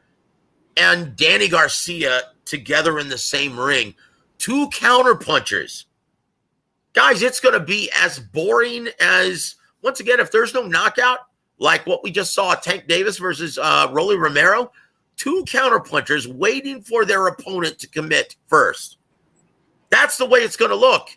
It's going to be like watching paint dry, brother. Not only that, their feet are so flat, so they're going to be standing there. Ain't nobody going to be moving. My gosh, it's going to be dreadful. I'm like, Tom Brown, you know better. Why the fuck would you put that as a main event? Right? On Showtime. Why would you do that? That is like, you could at least put Danny in there with like Eris Landy Lara or something. It's like, dude, styles make fights, and Tom Brown is one of the best matchmakers in boxing. He knows this shit. That's why I'm like, look, he's trying to like get rid of these guys. Maybe. I don't know what that's all about, but he should know better. That's a dreadful style matchup. Two counterpunchers who can pop. So they're going to be waiting for their opponent to get off first. And you got Danny Garcia. He ain't fought since December 2020. Then you got Jose Benavidez, who really got gifted a draw in his last fight. That shit's, man. Both fighters are completely incapable of taking the lead. That is a dreadful fight. That's going to look like Danny Garcia versus Kendall Holt. You remember that shit show? Yeah, fuck that shit. I ain't trying to watch Terrible fight. Terrible. So I'm like, you know what, man? Screw that. You know what, dude? It's like, remind me not to tune in. What day is that on? Knockout? Do you know? I don't know. I saw the story drop. I don't know if I saw the date, but I did see the date. It's just absolute dog shit, man, that matchup. Dog shit. But I tell you what, Virgil Ortiz versus David Avanesian, a lot of people seem to think that that's going to be a great fight. It's going to be fun while it lasts, but Virgil is going to whoop the living tar out of David Avanesian. That's a mismatch. I think that Danny Garcia fight's like on the 30th of July, I think. Thank you, Cash. Appreciate it, brother. Thank you, my friend. But yeah, man, let me tell you, David Avanesian, he's the product of beating the shit out of 3 fighters consecutively that weren't on his level. And it's going to come to him in a very resounding and very ugly manner that he's not at the same level as Virgil Ortiz. Virgil Ortiz is going to whoop his ass. Yeah, you can't stand in front of Virgil like David Avanesian. No. You get beating up on dudes from Poland and shit. That's what I'm saying. So it's like he's in the immortal words of Eddie Hearn, he's fought his way into this contention, right? No, he's beaten up on 3 guys who are severely overmatched.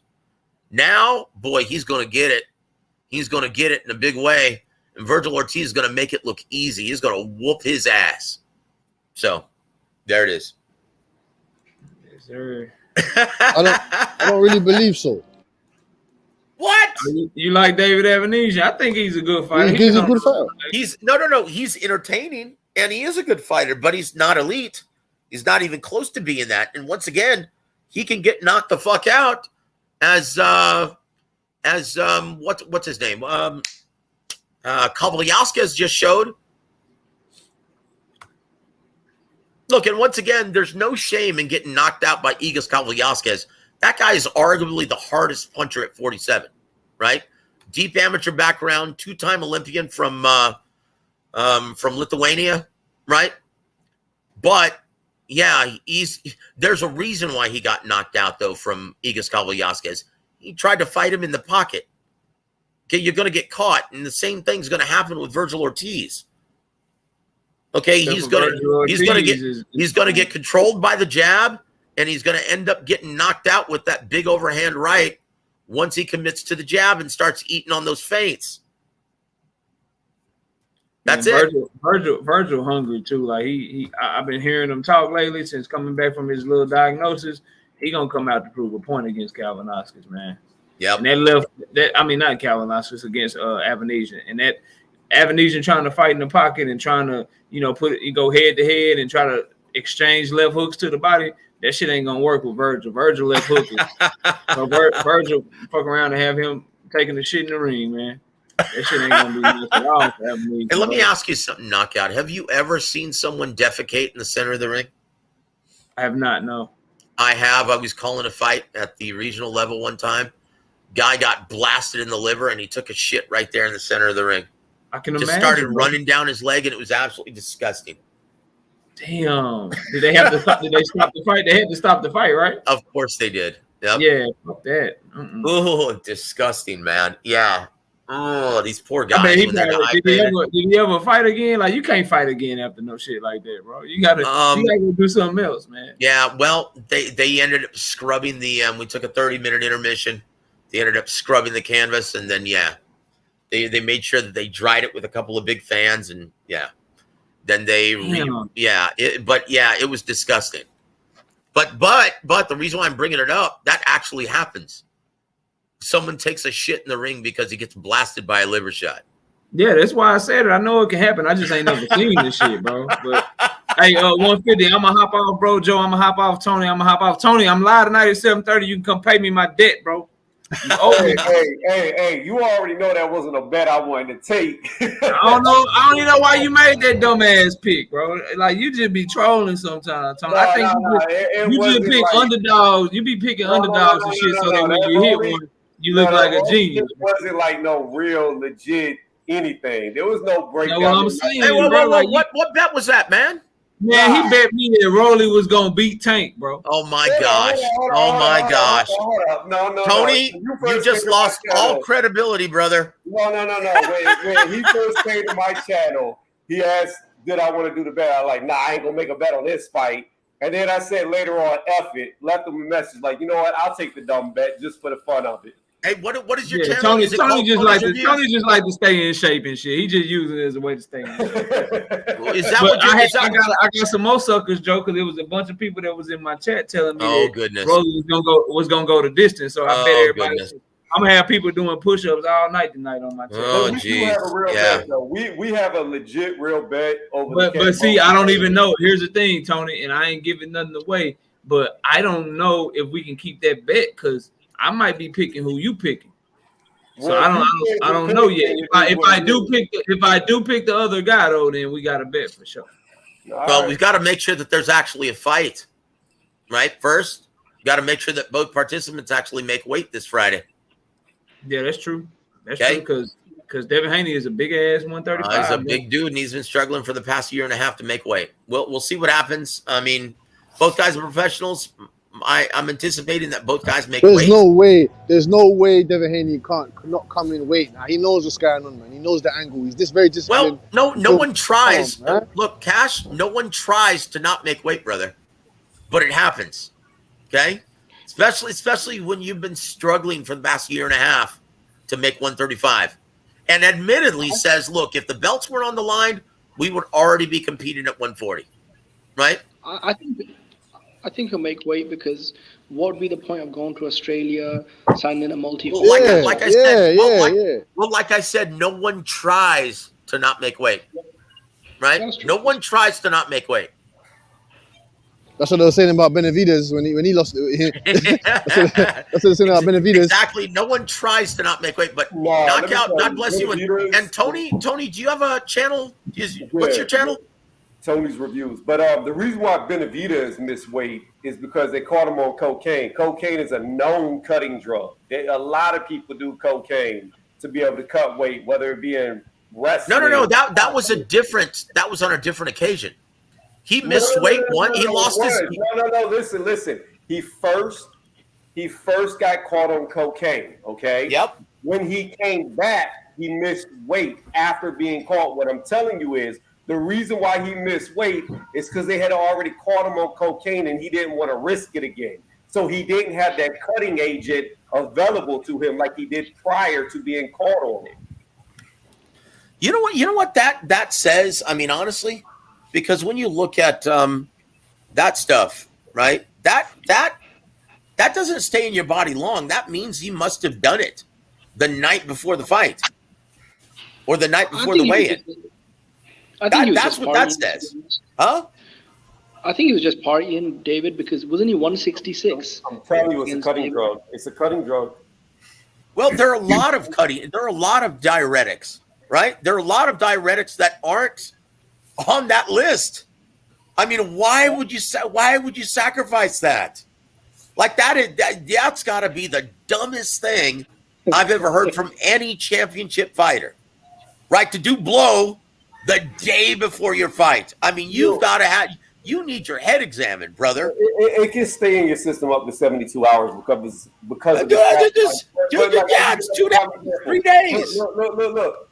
Another prime example, John Jones, UFC, also got caught on cocaine. I'm telling you, it's got nothing to do with partying. It's got nothing to do with having fun. It's one of the best cutting drugs you could take because of how much it speeds up your metabolism due to how fast your heart starts to beat. Oh, geez, man, it's terrible, man. For losing weight, it's terrible for you. But if you look it up and do research on it, this is what my degree's in. This is what my job's in. Anyway, I tell you what, that's terrible, man. Because then the damaging effects it has on your heart. Yeah, Weakens but- your aorta. Like, why the hell would you do that? That's stupid. Well, I mean, it's just like people who take steroids, whether it be testosterone, DECA, etc. It has adverse things, but they still do it because there's a lot of money on the line. So they're going to do whatever they can to get the best edge that they can get. You know, people think about short term, not long term. Of course, especially fighters. Jeez. Chingao. Well, hey guys, 150. Thank you, brother, for being the gracious host. Tony, I'm going to subscribe to your channel. Please subscribe to mine, my friend. What's and your channel, Jimbo, man? always a pleasure sharing the air with you, brother. Hey, God what's bless your all of channel? you guys. I'm sorry. What is your channel's name? Warweek Radio Network. Warweek. All right, I'm adding you right now. Thank you, my friend. I'll do the same. All right, Joseph. Appreciate you, bro. Take care, my friend. All right, man. Yo, who's still in here? Oh, Tony, what's good, man? It's just me and you, my dude. What's up, man? How you been, bro? Haven't seen you in a while. Not over here, but I've been on my channel. You been on your channel? Yeah, I've been throwing out some videos. I took about 3 weeks off of YouTube, though. 2-3 weeks. Yeah, I took a long ass break, but I came back. I thought about leaving, but I came back. Yeah, sometimes you got to do that. Like, I don't know. Like, I like boxing, but sometimes I get burnt out on just talking about boxing all the time. Like, there's other shit I like to talk about. Even though my channel is kind of a boxing channel, still, it gets a little cumbersome to keep coming up with videos every day. Yeah. Yeah, what's up? Yo, what's up, Cassidy? What's up, man? What you saying? Yeah, no, man, I was just talking about Tank Davis, man, you know. That's the whole point of this shit. And the fans, his fan base, you know what I'm saying? I feel like his fan base is toxic and they don't keep it real a lot of times. You know what I'm saying? So that's the whole point of streaming. And Devin Haney fans as well. You know what I'm saying? I feel like a lot of these guys, man, they're trying to make excuses for Haney already and the fight ain't even start yet. You know? Screaming robbery and shit and all that. Blaming Australia and shit. Like, yeah, Pac-Man got robbed in Australia, but you can't say, oh, Australia did it. And that was the fucking judges and that promoter. That's the motherfuckers that robbed him, not Australia. You know what I'm saying? But it's so dumb because how many fighters get robbed in America? Exactly, Tony. Exactly. Motherfuckers get robbed in America too now. Come on, man. Let's be honest. You know why Manny Pacquiao got robbed in that Australian fight? Because obviously Bob Arum, I'm sure to my knowledge, he didn't want Manny Pacquiao to go beat fight Terence Crawford because he knows what Terence Crawford done to Manny Pacquiao. He said, fine, let's go and get these belts to Jeff Horn so it can stay over here and top. The belts can stay here in top, right? So that when Terence Crawford comes and bashes up Jeff Horn, we're gonna keep him out the side so Manny Pacquiao. But I don't know. Maybe it could be me or you get me. I don't really know about the official knowledge behind that, but that's what I think it is. But yeah, man, he got 12 rounds for 12 rounds. So I don't want to hear none of the excuses, robbery, this and bullshit. Fuck that. He's got 12 rounds of dismantle Kambosos. The same with Kambosos. Kambosos has got 12 rounds as well. Cassidy, we can't hear you, bro. Yeah, Cassidy, yeah, you was cutting out and shit. My bad. But yeah, I wish Tank Davis would step up his level of competition. Like, I'm tired of seeing him fight bottom of the barrel. Like, the last good fight I can really say he was in was Pedraza. And how many years ago was that? I don't know. Like, that was his first title shot. That's how long ago it was. I know. And what's he done since? Beat Mario Barrios, a blown up 122-pound fighter? Ooh, whoop-de fucking do. Yeah, exactly, man. I don't know, man. I don't. That's true, man. A lot of people don't know that shit, man. Barrios was a 122. He did start at 22. He's got a small frame. Yeah, he's a big guy, but he doesn't have a big frame. No, he's really skinny. He's just tall, but he's skinny as fuck. Yeah, he's just tall, yeah. See, a lot of fans, I feel like they're not honest, though, when they say Manny Pacquiao was robbed in Australia. Here's a problem, bro. A much bigger robbery happened in America when he fought Tim Bradley. That fight was way wider. Yeah, for sure. Castano got robbed. Castano was robbed against Charlo. Tyson Fury was robbed in the first Wilder fight. So as far as track records are concerned, You know, why is it so by that standard, if Kambosos fought Haney in America, he might get robbed. Like, it doesn't make any sense, bro. Look, Kambosos fought Tio in America and damn near got robbed in a fight he was dominating. Exactly. Yep. So I don't understand it. Like, yeah, a lot of these guys made excuses, man. You know, once if Haney does lose the fight, if Haney loses the fight, you know how many excuses there's gonna be? That's just gonna be crazy, man. I low-key want to see that just to see what people gonna say. You know what I'm saying? And once I see that shit, I'm getting on everybody's ass, man. No, not letting up, because that's just fuck shit, man. Nobody want to keep it real with other fighters, but they want to keep it real with their favorites and shit. Shit is pointless, man. That shit is goofy, man. That's why I named the title Clown Ass Boxing Fans, man, because I'm hearing a lot of bullshit. Haney hasn't even fought yet, man. These dudes screaming robbery and shit. If this is your favorite fighter, man, why the fuck are you not confident in him? Devin Haney's confident. He seems confident. He says he's gonna win. He says he's walking out as the undisputed champ. I think he will. Listen, bro, you know what I'm saying? But they've had the judges changed. So, you know, Team Haney's got a lot of power. They've had 2 of the judges changed. There's an American referee. You know, it's a co-promotion between Top Rank. It's 3 international judges, man, that are approved by the sanctioning bodies, American referee.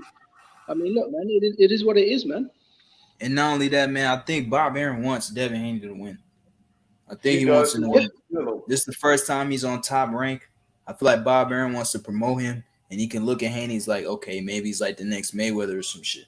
I really think they wanted to win. Word around the street, man, some guys from Australia said that really all this time along, Kambosos wanted to fight Devin Haney. They used Lomachenko as a negotiation tactic to get Haney.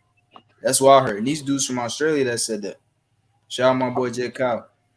He heard that in the gym. I don't know how true or not true that is, but my thing is this. The thing that's so funny to me is people are claiming that Kambosos is ducking Devin Haney, but I'm like, wait a minute, how's he ducking him if he's fighting him? That makes no sense.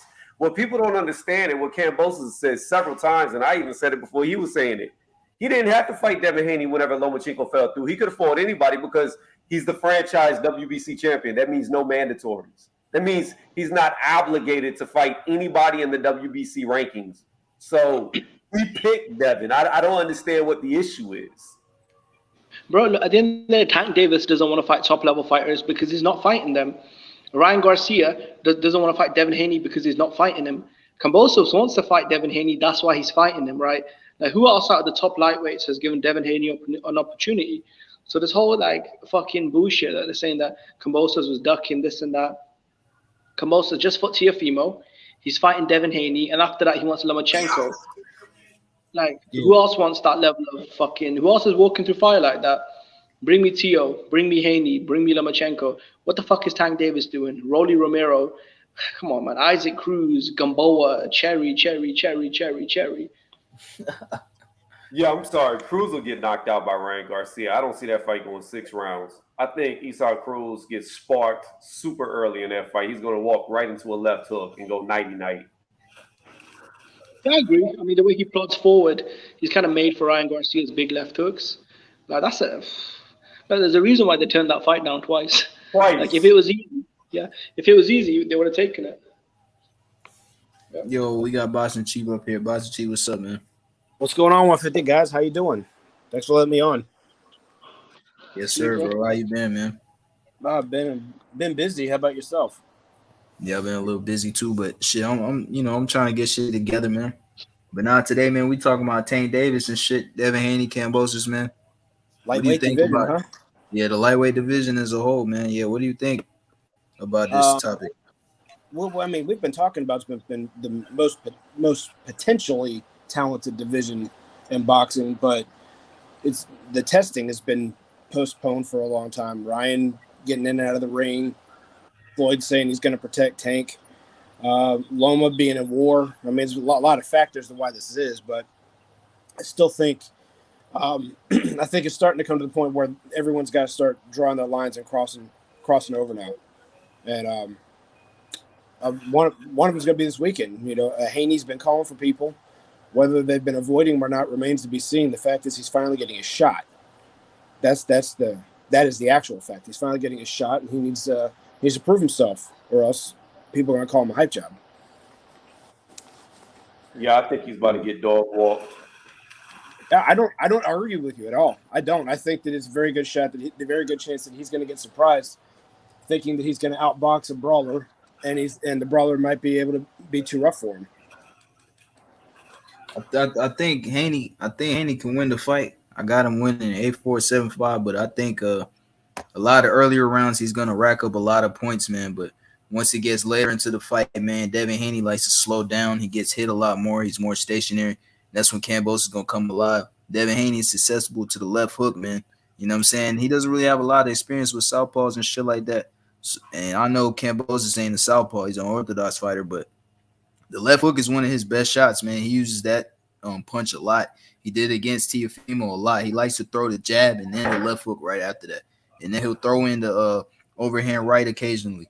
You know what I'm saying? So I think Kambosos going to have a lot of success in the second half of the fight. Everyone think Haney's just going to dog walk him and shit. I don't see that shit, man. I think George Kambosos is a live dog. He's tough. He can take punishment. He's got a chin. He's very fast with his hand speed, and he's got very fast feet. You know He's got attrition power, too. Yeah, exactly, man. Yeah, it's gonna be a different fight, though. It's definitely gonna be a different fight because with Tio let Kambosos get off. This time, I think Haney's gonna let Kambosos come to him and try to catch him coming in, trying to counter him and shit. I think that's what Haney's gonna try to do: fight off the back foot, use the jab, use the distance, sneak in the overhand right, the straight right, occasionally. But I think Devin Haney, he can win the fight, but it's definitely not gonna be easy. I don't think this shit easy at all. I don't think so either. I think what comes about, though, especially with fighters that we're perceiving Kambosos to be like these pressure fighters, they end up smothering themselves because they fall too far behind. So they get too excited, they go for broke, and they don't maintain distance. And that it's kind of like when you see some of those pressure fighters fight, like Vargas. What was his name? Gorio Vargas fought Floyd Mayweather. Good pressure fighter. Doesn't have a lot of power, but good pressure fighter. Decent at what he did. Decent speed. Good footwork. No power. Falls behind. Then every time he gets close enough to throw punches, he's just smothering himself by getting too close, not maintaining distance, and letting Floyd hold and grab easily because he's inside of that arm reach. And I'm worried Kambosos might fall into that if he falls too far behind. Yeah, definitely. That's a possibility, man. Yeah, Haney does tend to hold at times. If he needs to, he will. Definitely. Even Kambosos said it. Kambosos said he probably will hold in the fight. He said he will. He was talking about how Devin Haney was holding against Linares those last 2 rounds after he got hit with a good shot. It's gonna be a good fight, though, man. I'm looking forward to it. I'm excited to see if I'm wrong about Haney. I keep saying he's gotten a little too much hype for what he's produced, and I get a lot of crap for it, especially over on the callers over on BDA. And I don't care. You know, you can say whatever you want to about me or my opinions, but when you're going to get this much hype, you need to produce something. And when you're fighting 3 featherweights in a row, and none of your performances are like, wow, that is something I've never seen before. You know, I mean, 2 of them had a combined 8 losses, all by knockout. And nothing you did made us say, yep, that's the guy I want to see next. And I guarantee you he's going to be a 9-figure fighter. Nothing he did there that doesn't mean he won't become one. It just means that those performances didn't make me want to jump on that bandwagon and say, that's the next great first ballot Hall of Famer. Yeah, 100% agree with you on that. I think Devin Haney is a really good fighter. The ceiling's high for him. He's young. He's got a lot of skill. He's got a lot of tools in his toolbox, but I'm not sold on him like everybody else. I've always felt like that about him. You know what I'm saying? I feel like in the fight, man, he shouldn't use the shoulder roll in this fight either. You know what I'm saying? We all know how lefties do against shoulder rolls. You know what I'm saying? And like I said, George Kambosos' left hook, that's one of his best shots, man. He going to crack that shoulder roll, man. He shouldn't use it in this fight. The shoulder roll, if done correctly, is perfect to use against the left hook because your right hand's supposed to be against your the side of your face. Block. And then if your elbow doesn't go down long enough, that's where the left glove comes around to protect the body. So all you have to do after that is tuck the chin behind that shoulder, and then you kind of roll back, especially if they start coming with the right hand. Because once they come up, you're blocking with the hook, and then when they go to the right hand, you roll back to your right, and the second the right hand goes too far, you come back, you follow it back with your overhand right, countering overheads. It would work perfectly if he knows how to do it right. Yeah, that's the thing. I feel like Haney don't know how to do it right. I've seen him use it in the past. I feel like it's not the best, man. I feel like he shouldn't use it in this fight. The ones that use it the best, that is their style. Everything else is like their basics that they use they work around the shoulder. James Toney, perfect example. He could use a jab. He was really good at it, but when second you got anywhere close to, once he could touch you enough with that jab, he went from a high guard straight to almost that shoulder roll. The left started going down a little bit lower. He started countering with the right hand. He'd try to make sure he was at that angle to where you couldn't counter him back. But if the second he felt you were anywhere close, he'd just clam straight up in that shell, and then all you're hitting was glove, because he'd move that right glove from the left to right side of his face to where you're hitting the open side with all the padding. It just lessened those effects. Everything else that he did, like jab, move, and everything else, came around that style. Same with Mayweather. Okay, when you're Devin Haney and you're usually a high guard, jab right hand fighter, and then you want to use the shoulder roll secondary, it doesn't work as well. Yeah, exactly. Yep, exactly. I like the way you broke that down. That's what Haney is. Like, he uses the jab and he'll throw with the right hand right after, throw overhands, he'll throw straight rights, he'll throw right uppercut, he'll throw a right hand to the body. Yeah, man, that's pretty much what Haney does, man. I think He reminds me of a better. He can win. He reminds me of a better version of Ivan Robinson. Because Robinson, some people call him the C-class fighter, maybe, but Robinson put those combinations in nice, not just against Gotti. He fought other guys too, and he could put them together really nicely. They just looked so aesthetically pleasing. They looked really sharp. They didn't have a lot of power, but I mean, he could rip the uppercut when he came inside. Just all he did was just basically just lift his arm up and then turn his shoulder, rotate his shoulder up a little bit. Was really good at hooking off the jab. He threw some really beautiful combinations. He didn't have any power, and he was too brave for his own good, wanting to brawl when he should have boxed. At the end of the day, that made him like a BB plus fighter. I'm not saying that's what Haney is, but I'm just saying the way that they throw their punches and some of their style and their athleticism mirror each other to me. Yeah. Haney definitely has a lot of athleticism. He's long, lengthy. He's pretty good at managing his distance. I feel like he got decent power with his jab, but besides that, like overall, he's not a power puncher. And that's another thing, like the power, man. Will he be able to keep George Kambosos off? Will Kambosos, once he feels Haney's power, does he feel like he should go in more? Should he take more chances at attacking Haney or going at Haney if he feels that power? If he feels like, oh, this guy can't punch, let me go ahead and try to go in, not go reckless, but No, you do what you're supposed to do as a pressure fighter. If a guy can't hurt you, is you walk him down. Yeah. You keep the pressure on. You make him. You don't let him hold. You keep pushing him back. When he holds you in the middle of the ring, you walk him back to the ropes. You make sure you do what Holyfield did to Tyson. The second he gets close and there's a clinch in the middle of the ring, you take him. You let him wrap up all you want to. You just get the leverage. You stand up taller and you walk him back, and you let those legs wear themselves out walking backwards, because that wears on your quads. You get tired after a while. There's a difference between being on your toes and using every muscle in your legs to move around the ring and then solely pushing off your quad muscles all the time. We don't walk backwards naturally on purpose.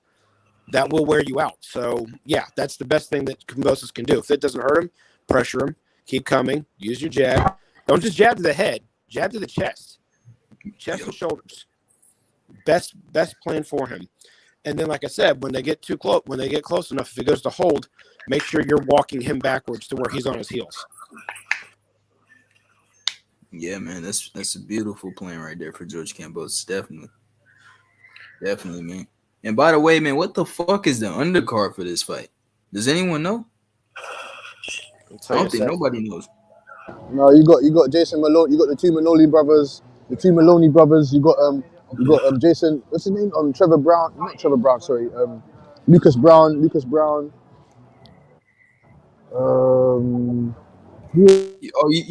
talking? Hey, Lucas Brown. He's fighting Junior Faye, right? I think he is, right? Yeah, Iceman said, "Who cares?" Yeah, I don't think it's gonna be a good undercard. I'm just asking, bro. I just want to know because I ain't hear shit about that. Yeah, the two Maloney brothers are fighting, isn't it? Yeah, two Maloney brothers. Yeah, I like the Maloney's. They're pretty good fighters, man. I feel like they decent fighters. But yeah, I'm not sold on the undercard. I don't think it's nothing special anyway. I just wanted to know because I ain't hear shit about that. They just keep talking about the main event and shit. I just want to know who's on the card. Yeah, it seems like it's mainly about the main event. Yeah, most likely. Yeah, kind of like Tank Rolly, same thing. It was just mostly the main event, and not only that, it's just like man, with Tank Davis, man, I just want to see him fight a world level opponent. Just like Tony said, his best opponent is fucking Pedraza. Since then, I don't know who since then he hasn't fought a fighter better than Pedraza. You know what I'm saying? Since then till to this day, and I feel like since then that performance, I just watched the fight. Hey bro, do you know if I tell you how much time if I got $1 or $1 for how much times I've heard Pedraza's name for Tank, I'll be a millionaire. Yeah, exactly, Butch. Exactly, bro. That's Pedraza.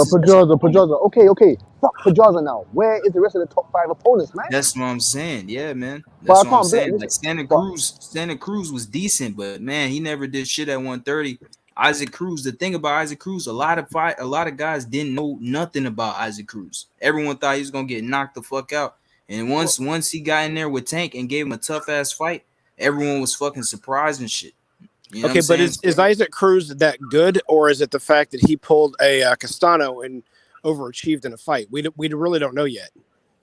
I think Isaac Cruz is Tank Davis Castillo, man. To be honest, I think that's what Isaac Cruz is. Okay, but then what did Castillo really do after that? He cleaned up. He did clean up the lightweight division for a little bit, but then he fell off real quickly thereafter. It's like from 2000, I think that was the 2002-ish Castillo, and then by 2007 he was done.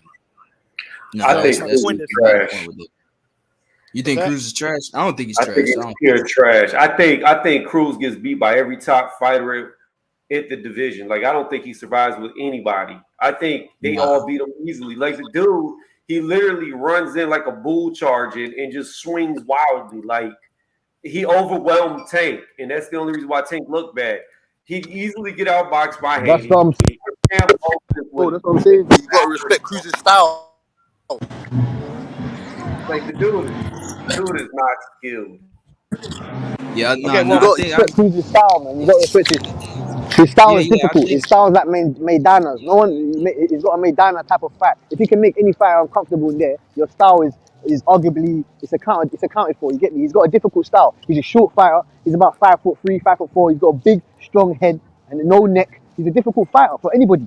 He's a difficult fighter for anyone. Yo, look at him. I've seen the first time.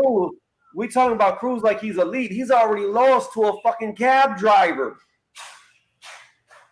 With Cruz, bro, the first time I seen him fight was on the Ugas Manny Pacquiao card. That's the first time I seen him fight ever, first time. And when I seen him fight, you know, he looked a lot reckless before. When I first seen him, he was hella reckless. You know what I'm saying? Very good fighter, your traditional Mexican fighter, straight pressure fighter. But once he fought Tank Davis, his defense was actually pretty good, man. You know, he has a nice peekaboo style. He's got the peekaboo down pat.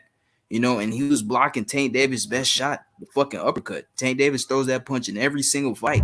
And Isaac Cruz was flipping that shit. And I don't get into fighters when you're saying that he lost the cab driver. Listen, Bernard Hopkins, all these other, they lost their fights early, man. Pacquiao got knocked out when he was 17 years old, man. I don't fault these guys for losing to these cab drivers and these other guys. It's a fight. He's good now. He's elite now. No one can. Wait. He was a professional fighter when he lost. Like, what are we talking about? He was still a kid. Like, he's a professional fighter. He had to lie. At the time that he went pro, he had to lie to go pro to say he was 2 or 3 years older than what he actually was. It's not even comparable. But both guys are right, because you can't count a person's losses early and how they may improve. So you have a point there. But at the same time, Isaac Cruz is also a grown man at that loss. And what we're seeing is right now a lot of people are high on him because of this impressive performance against Tank Davis. And I go back to my statement as, was this a Castano moment where he overachieved, or is he really better than people are giving him credit for? And only time is going to tell that. We don't have that yet. My contention to this is I think Tank has regressed, and I don't think he's that good at all. He for gosh sakes, he was getting outboxed by Rolly. He was literally getting outboxed. He made Rolly look like an elite boxer till Rolly. Till he got that eraser. That's what I'm saying. He's got the eraser. It doesn't matter. No one cares about what Rolly did before those 5-6 rounds. You got the eraser. It's it. We Done. do Bow. care about Knockout. that. Nah, bro. No, People care, man. because like, hold on. We do care about what he looked like before he hit Rolly, because here's the problem. That's the same argument people have with Deontay Wilder. He's got the eraser, 1 second out of 12 rounds, blah, blah, blah, blah, blah. And the first time he got in there with a real elite Tyson Fury, he got his fucking head boxed off all 3 times. His power didn't mean anything. It did mean something because he dropped. It did mean something because he dropped him multiple times. No one's dropped no Tyson. Okay, he dropped him, but who won the fight? Did he dropped win, him, or did he get did knocked out that give him? twice? Did he win? Did he win, or did he get knocked out twice? The last fight. So dropping him doesn't matter if you don't win the fight. Yeah, Dropping him doesn't matter if you don't win the fight. That's what I'm saying. He dropped him 4 times total.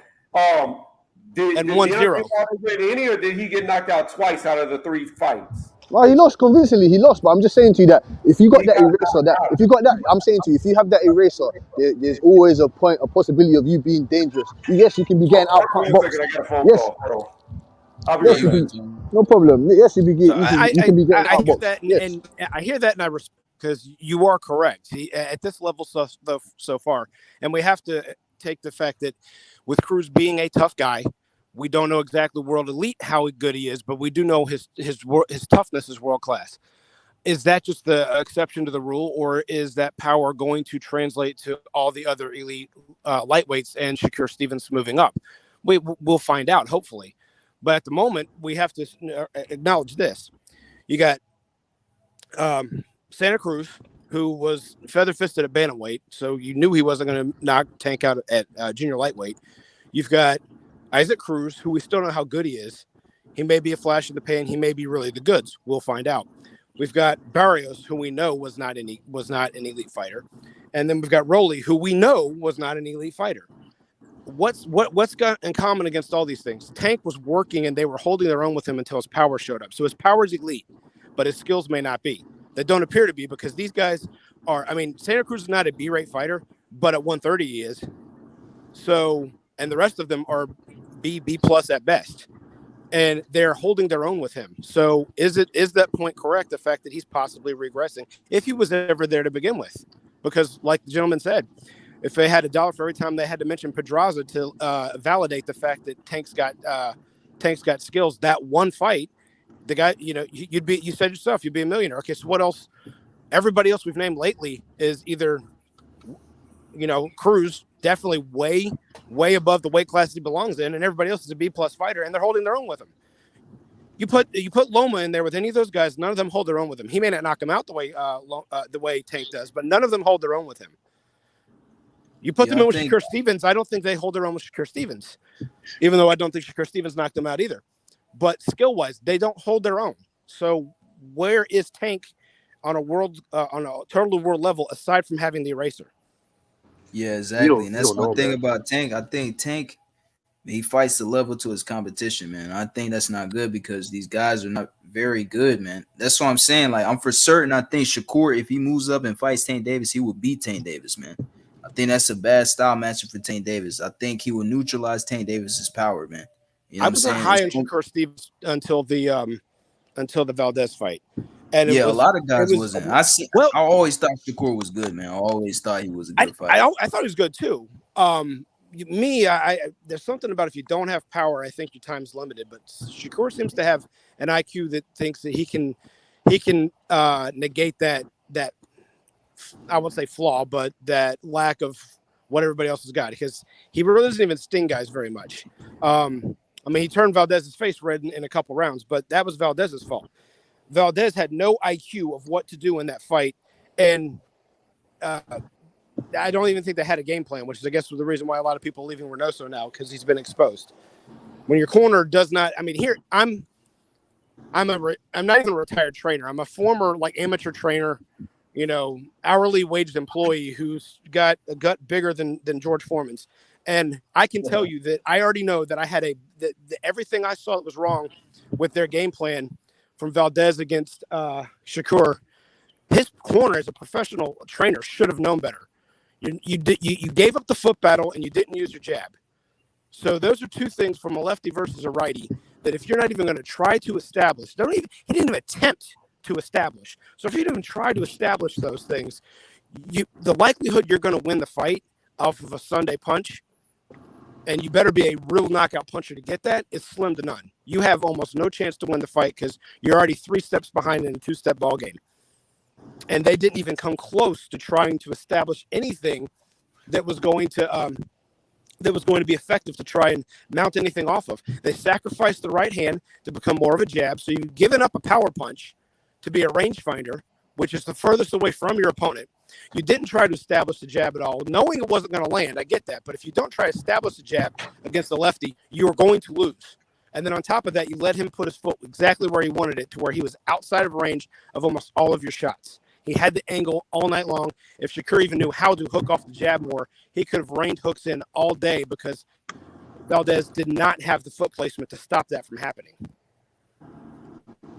Yeah, man. Yeah, that's what I'm saying. I feel like Reynoso, I've been saying this recently a lot. I feel like Reynoso is very overrated. I think he's an overrated trainer.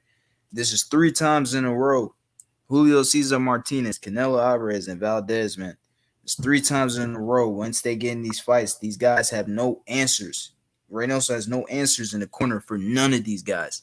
Chocolatito, he had no answer for him. No answer for Bivol. No answer for Shakur Stevenson.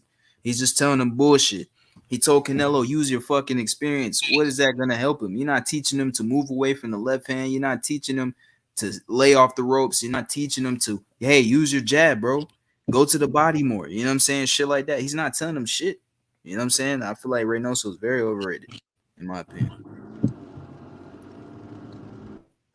Sorry, I stepped away. I'm back.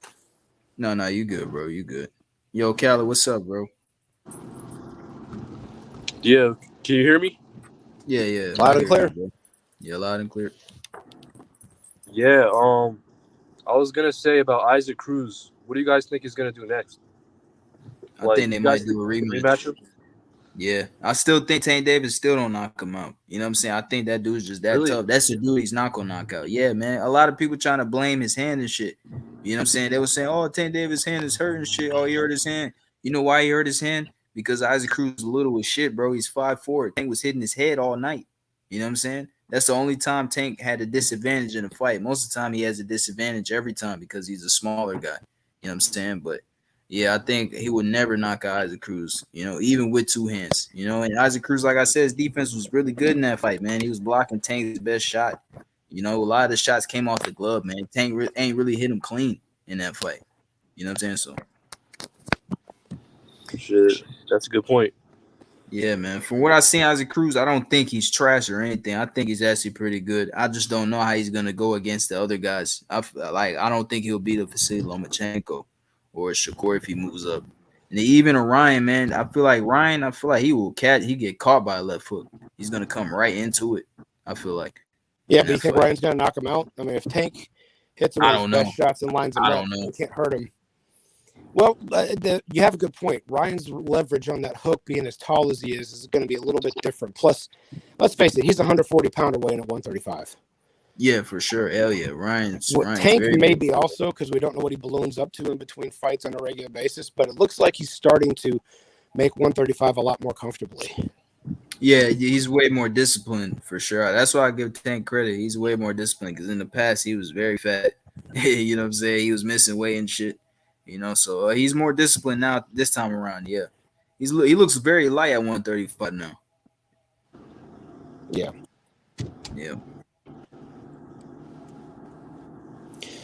So my opinion on Cruz is the jury's still out. I don't know if he just had a good night. I mean, he's had a fight since then, but I don't think who was it against? Was it against Gamboa? Yeah, Gamboa. Yeah, but that fight, come on, you might as well have been fighting me. You know, we're almost Gamboa and I are almost the same age. So I mean, you know, I'm definitely older than him, but that I'm being sarcastic. So so that didn't prove a whole lot other than the fact that he did what most others couldn't do, and that's actually put a real beating on Gamboa. But that's not all Gamboa. I mean, if that fight would have been Gamboa before he fought Terrence Crawford at 135, would Cruz have been able to do the same thing? Yeah, exactly. Yeah, Yeah, that's true, man. I just feel like Isaac Cruz, man. Yes, he is a good fighter. I don't think he's trash. From what I've seen from him, he looks pretty good, man. You know, very tough guy. You know, So, and, but and yeah, it's, but He's a it's gonna good be hard to fighter, beat a man. guy like that. It's gonna be hard to beat him because of his size. You know, 5'4". That's Yes, gonna be yes, hard to hit a guy like that. yes, yeah, but yes. so was John Brown. And you know, when he stepped up against the elite, even though Diego Corrales looked like crap against him, he won easily. And when he stepped up against Shane Mosley, he got stopped. So Yeah, Isaac Cruz ain't John Brown, bro. Isaac Cruz is Isaac Cruz. All right, I'm still my I precedent is understand what still you're valid. saying, though. I understand what you're saying. Don't get me wrong, but that's what I said, man. Different fighters are different fighters. You know what I'm saying? They're just everyone's different. Right, but a solid, and don't quote me on this on Isaac Cruz because, like I said, the jury's out because haven't seen enough of him against the elite level to know. But when a solid B fighter overachieves for a brief moment of time, perfect example being Castano, overachieved against Charlo. When he tried to repeat, he couldn't do it, and when the A fighter actually showed up and the cream rose to the top, look what happened. Yeah, but is it fair to say? Not that is it fair to say, but can I say, Castaño's torn bicep. He wasn't really. He was getting dropped in sparring. He was overweight. Is it fair to say that, or not? Well, that goes back to my point in the fact that then, I mean, all right, anybody can get injured. So I'm not going to say only B fighters get injured. So I was on my way to say B fighters, blah, blah, blah. But when you point out the injury, that would have made it sound like only A fighters don't get injured. That's not the point. If the bicep was torn, was it healed properly? If not, why did you fight? Did you need the money that badly? Because that's on you. You went in the ring claiming to be at least 80% against a guy who the Charlo brothers are not all-time greats, but they are competent fighters. And you're going to go in against a guy for all the marbles for all 4 belts. The first time all 4 of those belts would have been Winky Wright had all 4 of those belts. But anyway, for all the marbles, one of the few fighters that are undisputed today, and probably the first time someone's been undisputed in your country's history since Carlos Monzon, because he's from Argentina, right? Yeah. Yeah. Okay. So the first time someone would have been undisputed from your country since Carlos Monzon. And you're going to go in there with an unhealthy bicep against the guy who's taller, longer limbed, faster hands, and you little bastard, you know what I mean? Fucking troll ass nigga. So I mean, he wasn't injured, man. He was healed for that fight, and then Charlo just put on a great performance. Like he put it all together in that fight. Yeah, and I mean, and congratulate. I've been a hard critic of the Charlo brothers for the one reason being that when Jamal first burst onto the scene and beat Carlos Brundage, I called him my spin speeder, not knowing how close they were as friends at the time. But I thought if someone's going to be Errol Spence, it's going to be this guy. So I was singing their praises for a long time before they got to where they are now. But they also started to peak and valley and were either inconsistent or their quality competition hasn't been that great. Pick whichever one of those descriptions describes whichever brother you want to apply that to. And I'm a little disappointed in how they've been managed. And let me put it that way. When you get to go ahead. You think about that about Jamel too, or in Jamel's case, my issue is the fact he's got all the belts, but he didn't have to go through the gauntlet to get there. He fought the other guys. He didn't fight J-Rock. He didn't fight Hurd. He didn't fight Lara. He didn't fight the guys that are really talented, are really good, and are really strong. Even if Jared Hurd is washed up now, at the time he was there, he was a force to be reckoned with, and he didn't go through any of those guys. However, when you have all 4 belts, it really doesn't matter if you fought those guys or not. You're still the champion. So yeah, but I mean, I think he fought a pretty good amount of guys. Like the guy he lost to the first time, Tony Harrison. Yeah, he's so really we're talking about that about Tony Harrison because he didn't beat him the first time. Yeah, had exactly. Had to beat him the first time like he was supposed to because he's a better fighter than Tony Harrison. Tony Harrison's one of those overachieving B+ fighters that shows up every once in a while. Because he's got all the skill in the world, you can see it. I think he's even been ahead in every fight that he lost by stoppage on. So he's a talented fighter, but you're never going to hear him mentioned in the realms of Julian Jackson, Mike McCallum, Terry Norris, or anything like that. You're not, for a good reason. He doesn't belong there. So Charlo might be mentioned with them one day. Jamel, for good reason, he's undisputed champion. Tony Harrison never should have won that belt because Mel should be that much better than him. Yeah, but I mean, there's still other fighters that he fought too. I mean, Erickson Lubin, Rosario. I mean, I see I see where you're coming from, but at that moment in time, it's just those guys that had the belts. Like J-Rock, what's his name? His brother knocked him out. So I mean, he just did what he had to do, you know. I feel like Charlo, man, he should move up, man. You know, him and his brother, they should just move up. You know what I'm saying? Like Charlo, I think he's about to fight Tim Tszyu. I think they ordered that fight.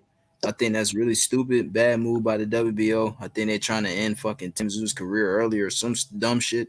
You know what I'm saying? Like this guy just started fighting in the US, man. He just got dropped by Gache, man. Fucking Charlo's gonna dominate this guy, man. And I think it's just stupid, bro. I don't know why they putting Tim Tszyu in there so early with a guy like him. You know? I feel like he should just move up. That fight's tell stupid. me about it. 150, man. Why are they putting Tim Tszyu in there with this guy? Yeah, that's so dropped him with a stupid, bro. fucking jab. Boucher dropped him with a fucking jab. Yeah, that's so stupid to me, man. I don't know why they should have even gave him ordered Tony that Harrison. Give him Fundora first. Then you see what he's doing against Charlo. That's what I'm saying. At least Fundora, you know, at least Fundora. Fundora, to be fair, he's a little green, but still, it's like I feel like he still has a better chance than Tim Tszyu. You know what I'm saying? Nah, Fundora ain't green, man. He ain't green. He'll beat the shit out of Tim Tszyu. He'll beat the fucking daylight out of him. I'm telling you, Tim Tszyu's green. Yeah, he's gonna beat Tim Tszyu. Tim Tszyu's green. Yeah, Tim Tszyu's green. Yeah, nah, definitely. It's gonna be another undefeated fighter on Jamal Charlo's resume anyway. Yeah, that's so he's gonna knock him out before the 5th round. He'll knock him out. Yeah, Tim Tszyu's the next man though, John. Yeah, they ordered that fight already. WBO already ordered that shit. I seen it yesterday. Block that Crawford shit. They block that Crawford stuff. They block that Crawford shit. Yeah, it's ridiculous to me. I don't know why they're doing that. Makes no sense at all. Well, shit is what it is, man. Who knows? Maybe Tim Tszyu's team might find a way to pull out the fight. I feel like they should. You know, at least let him build his name, you know, get better as a fighter, and then try to jump into that fight. Not right now, man. Especially he got dropped by fucking Gache, man. His last fight, literally. You know what I'm saying? Not to say that his last fight wasn't a success. He won the fight. And I feel like he hurt Gache a few times in there, but, you know, Tim Tszyu, it's like, man, he can't step on the gas. You know, he tried pressuring the dude, but it wasn't enough, you know what I'm saying, to get him out of there. But to be fair, Gache is tough, though. He's tough. He uses a high guard a lot. You know what I'm saying? Tough cat. He's a tough cat. He's a tough cat. But the way Lubin fucked him up, then, you know. Yeah, exactly. Yeah, man. He said. Then when you look at what Fundora theory, or I don't know. What does that mean? Yeah, they're saying Fundora's ready. Y'all think Fundora ready? I mean, yeah, he beat Erickson Lubin. That's a good win for him. That's a great win for him. You know? Ready now. Ready right now. Now. Fundora is ready now. Yeah, man. That's a good fight, though. He said Frank Sanchez training with Joe Goosen now. Yeah, he is. Yeah, he left Reynoso, which I think is not a bad idea. Like I said, Reynoso's overrated, man. I think he's overrated. Not saying he's a bad trainer or anything. I'm not saying he's a bad trainer at all. I just feel like he's overrated, man, by a lot of the fans, you know. And just seeing him in the ring and seeing how he deals with his fighters when they're losing and shit. It's like, oh man, like you gotta do better than that, Reynoso. Especially the way these guys be talking about him. He said top 3 biggest money fights right now: Ryan Garcia versus Tank Davis, Charlo versus Benavidez, Canelo versus Triple G. Charlo versus Benavidez, I don't think that's a big money fight. I don't know how much money they're gonna get for that. I think you meant Canelo versus Triple G. Nah, he said Canelo versus Triple G, but he said Charlo Benavidez as well. This is what he said. He said Ryan Garcia versus Tank. I agree with that. Yeah, I definitely agree with that one for sure. I think that's the biggest fight in boxing. Both guys got a lot of star power. The casuals love them. They both knock out their opponents. Yeah, man, definitely. That's definitely a big fight for sure. Definitely. Shit, what about Bud versus yeah, that's what I'm saying. I think you should take Charlo Benavidez out and put Spence versus Bud instead. You know, I think that's what he should have said. But that's his opinion, though. He said Charlo versus Benavidez had bad history. They fight. We'll see. The will sell.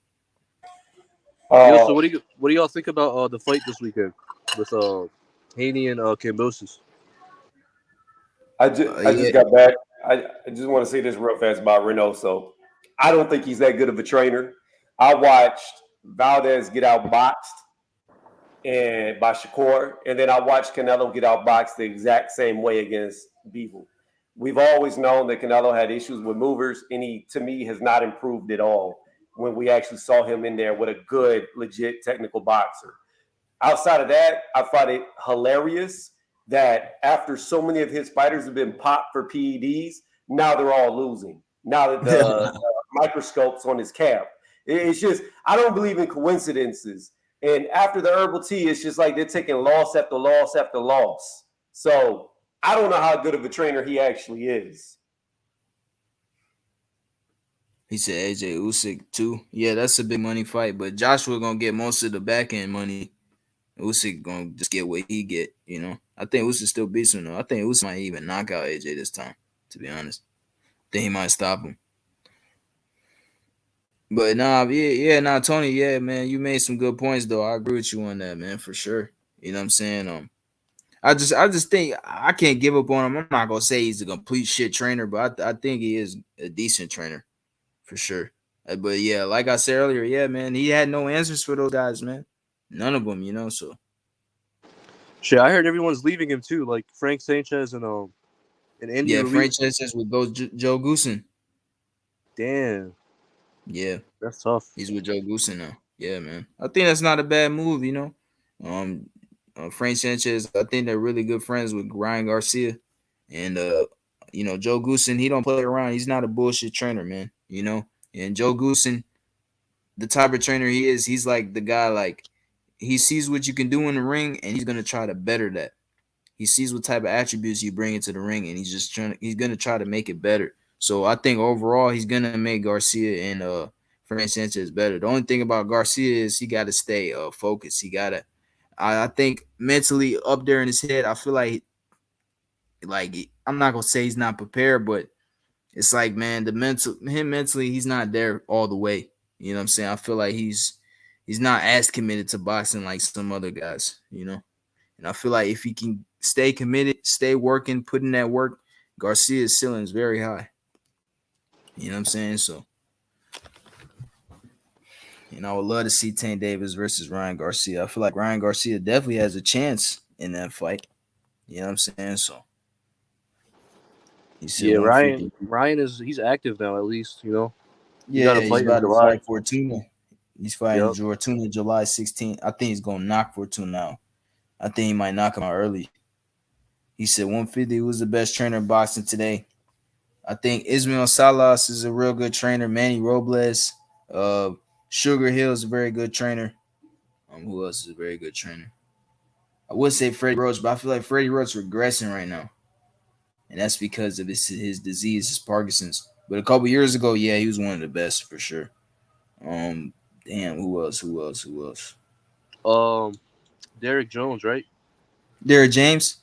Derek James. Yeah, Derek James is a good trainer. I think he's a good trainer. Yeah. I think he's a good trainer as well. You say Bomac too. Yeah, Bomac, yeah. I think Bomac's a good trainer as well. There's a lot of guys out there, man. I can't give you a whole list, but I just named you a few. I think Robles and Salas are really good trainers, though. Sugar Hill. Oh, Buddy McGirt. Buddy McGurk's a great trainer as well. Yeah. I forget Buddy McGirt.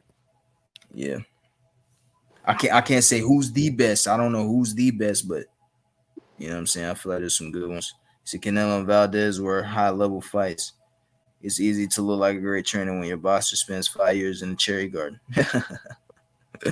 Shit, who's he talking about? Aldi Vidal. Oh, my bad. I got another phone call. Jimmy's back. Hey, Jimmy, I just want you to know, now that you're back, Tank Davis is the biggest boxer in boxing because he had Madonna ringside. He had the Ivory Queen herself. You don't get no bigger than Madonna showing up to your fight.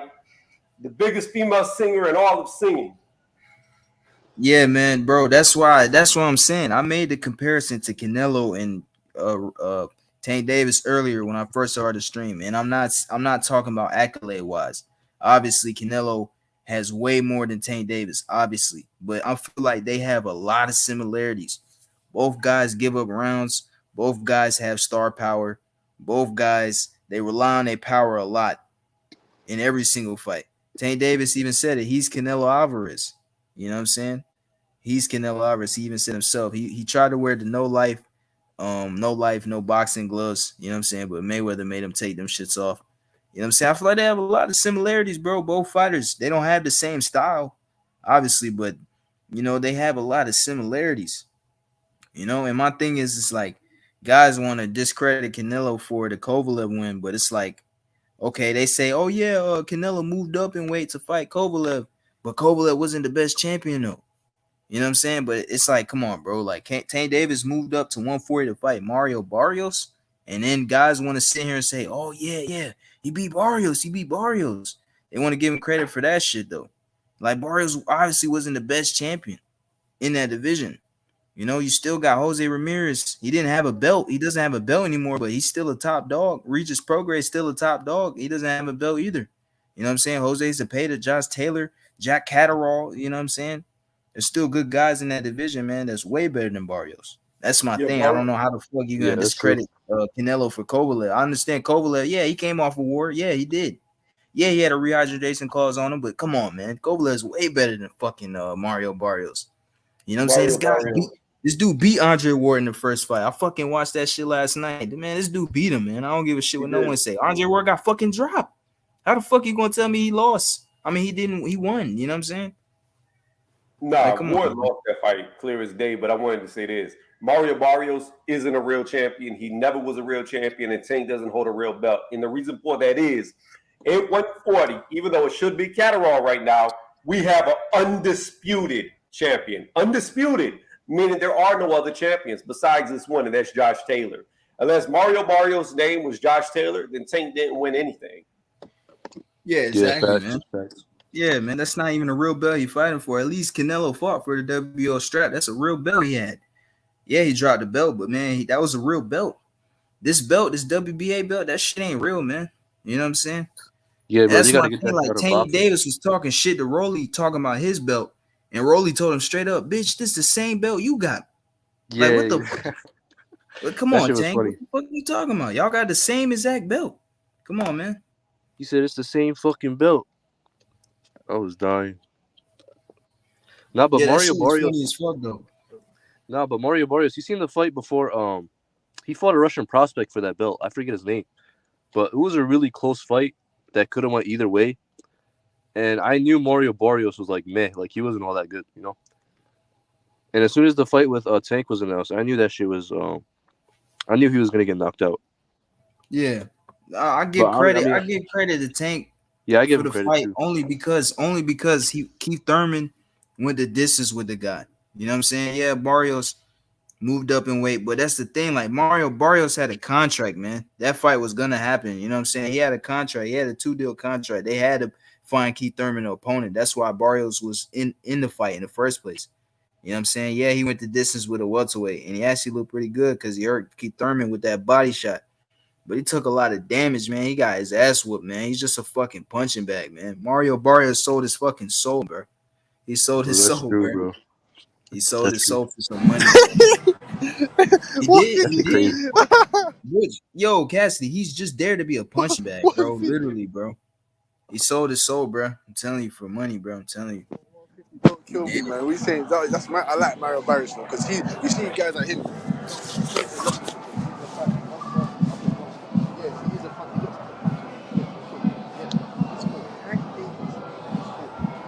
Yo, your mic is fucked up, bro. Yeah, your mic is low now, Cassidy. Okay, can you hear me? 150. Yeah, there we go. No, I just said I have to give credit where credit is due. Obviously not for the losing, but for the quality of opponents that he's been fighting. You go fight Tank Davis, then you fight Keith one time, Thurman next. You get away? Come on, man. Yeah, for sure, man. He definitely fought those two killers for sure, but you know, and that's what I'm saying. I give Tank credit for it just because Thurman went the distance with the guy. You know, Thurman's a very big puncher himself. You know what I'm saying? And that was at 147 as well. That just shows you how good Tank Davis' power is to knock out a guy like that. But then again, it's like, bro, that wasn't the best guy, man. You know what I'm saying? That's all it is. You know, I don't hate Tank Davis or anything, man. I think Tank Davis really is a skilled fighter. He has the eraser, like Cassidy says. You know what I'm saying? But I want to see him against a world level opponent. I still think Lomachenko beats him, man. All these guys think Lomachenko is done and shit. Oh, Lomachenko's 34. He's old. Man, he ain't fucking old, man. He just beat the shit out of Nakatani and Kome back to back. You know what I'm saying? He stopped Nakatani, man, you know? And fucking Richard Kome, man, he almost stopped his ass too. And I feel like he let off the gas in that fight because that's his friend. You Yeah, he stopped him. He stopped himself from stopping Kome because Kome, he was over there like pleading to the corner for them to throw in the towel, and then I don't know, like that pissed me off because he should have got the knockout. Yeah, man, like Kome was a former champion. Nakatani, I understand some guys say he's not that good and shit. I understand, but come on, man. Like the dude gave Tio a good fight. The dude is decent, man. You know, he just came off his biggest win off his career, beating that dude. What's dude name, bro? The dude he beat. Oh, buddy, that killed, Nakatani, buddy that killed his fucking wife or some shit. Oh, the Puerto Rican guy. I forget his name. Yeah. Fuck, I can't think of his name. But he was he was highly touted like back in like 4 years ago. Guy's name, bro. What's good? Get the smoke back here. Damn, what's that nigga name, bro?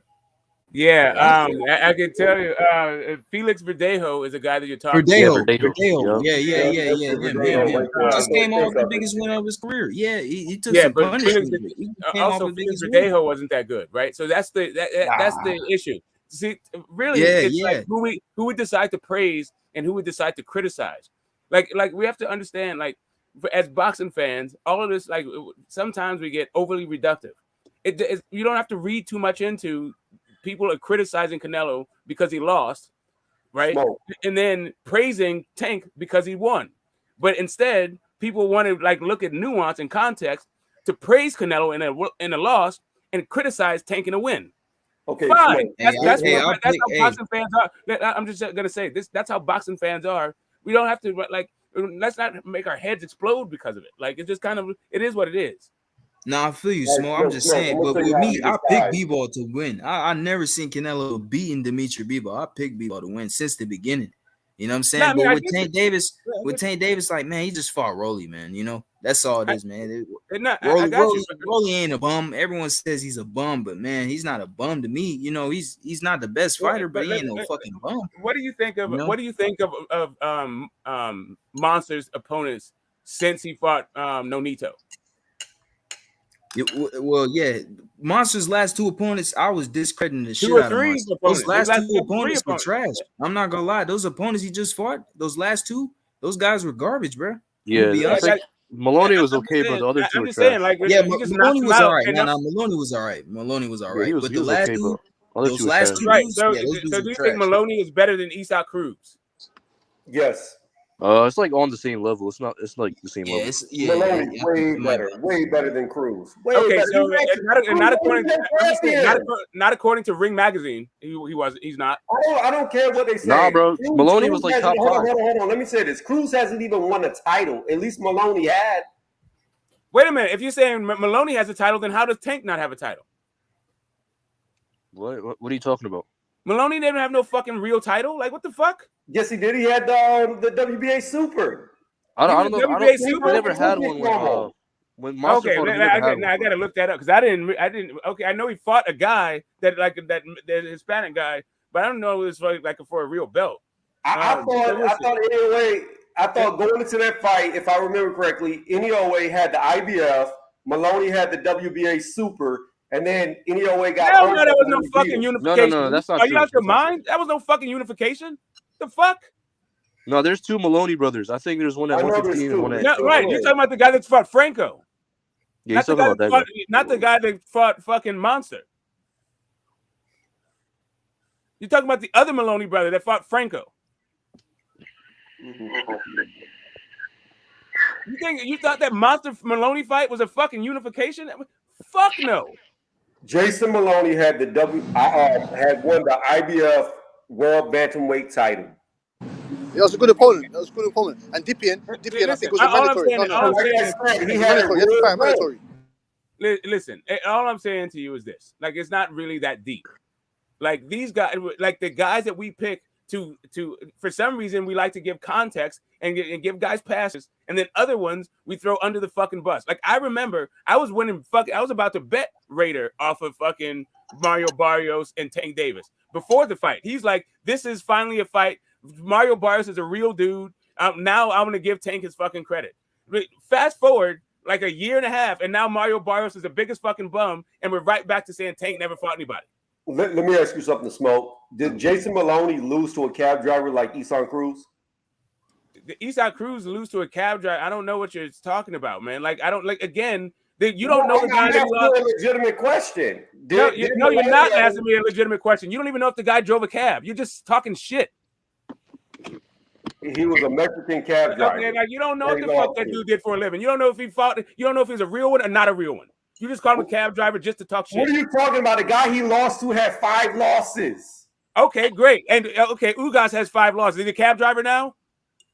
Muhammad Ali had 5 fucking losses. He's a cab driver now? Wait a minute. You're going to compare Ugas' right losses at the elite level to a guy who was at the bottom of the barrel taking losses? Okay, great. Awesome. Because guys when they come up might fucking lose to a guy, right, who is more experienced than them.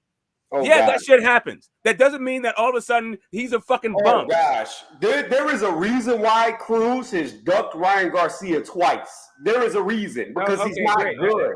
He's not good. Maybe because you were just framing some shit the way that you think it happened. And maybe, just maybe, you are incorrect when you say that he's ducking fucking Ryan Garcia. Maybe that's what's happening. Backstage. I be who I be is backstage, and it is clear as day that he ducked the fight twice. Okay, I mean, I got you, bro. But like, listen, like, when you turn down your biggest payday ever, that's a duck. Okay, great. If you think that Isaac Cruz is out here turning down big paydays because he's afraid of Ryan Garcia, I don't know what to tell you, right? Like, maybe you really think that. I don't think that. Okay. But as fans, we have the tent is wide enough for both of our opinions. I'm just telling you. But Smoke, you can't compare Anui, the guy that won the bantamweight tournament, and then unified against the future Hall of Famer and Daenerys. What the fuck is Rolly? Come on, Tank Davis has been in the Cherry Garden for 5 years. The lad can't even unify because his belt isn't fucking real. First of all, that's the first thing you need to address. His belt doesn't even have the power to fucking unify. Is that Rolly told him? Okay. When he got if that the belt doesn't have the power to unify, how did Canelo unify it with Austin Trout? Listen, when Canelo... I'm listening. I'm listening for you to answer my question. Since you said you can't unify, how did Canelo do that then with Austin Trout? I thought he took Austin Trout's belt.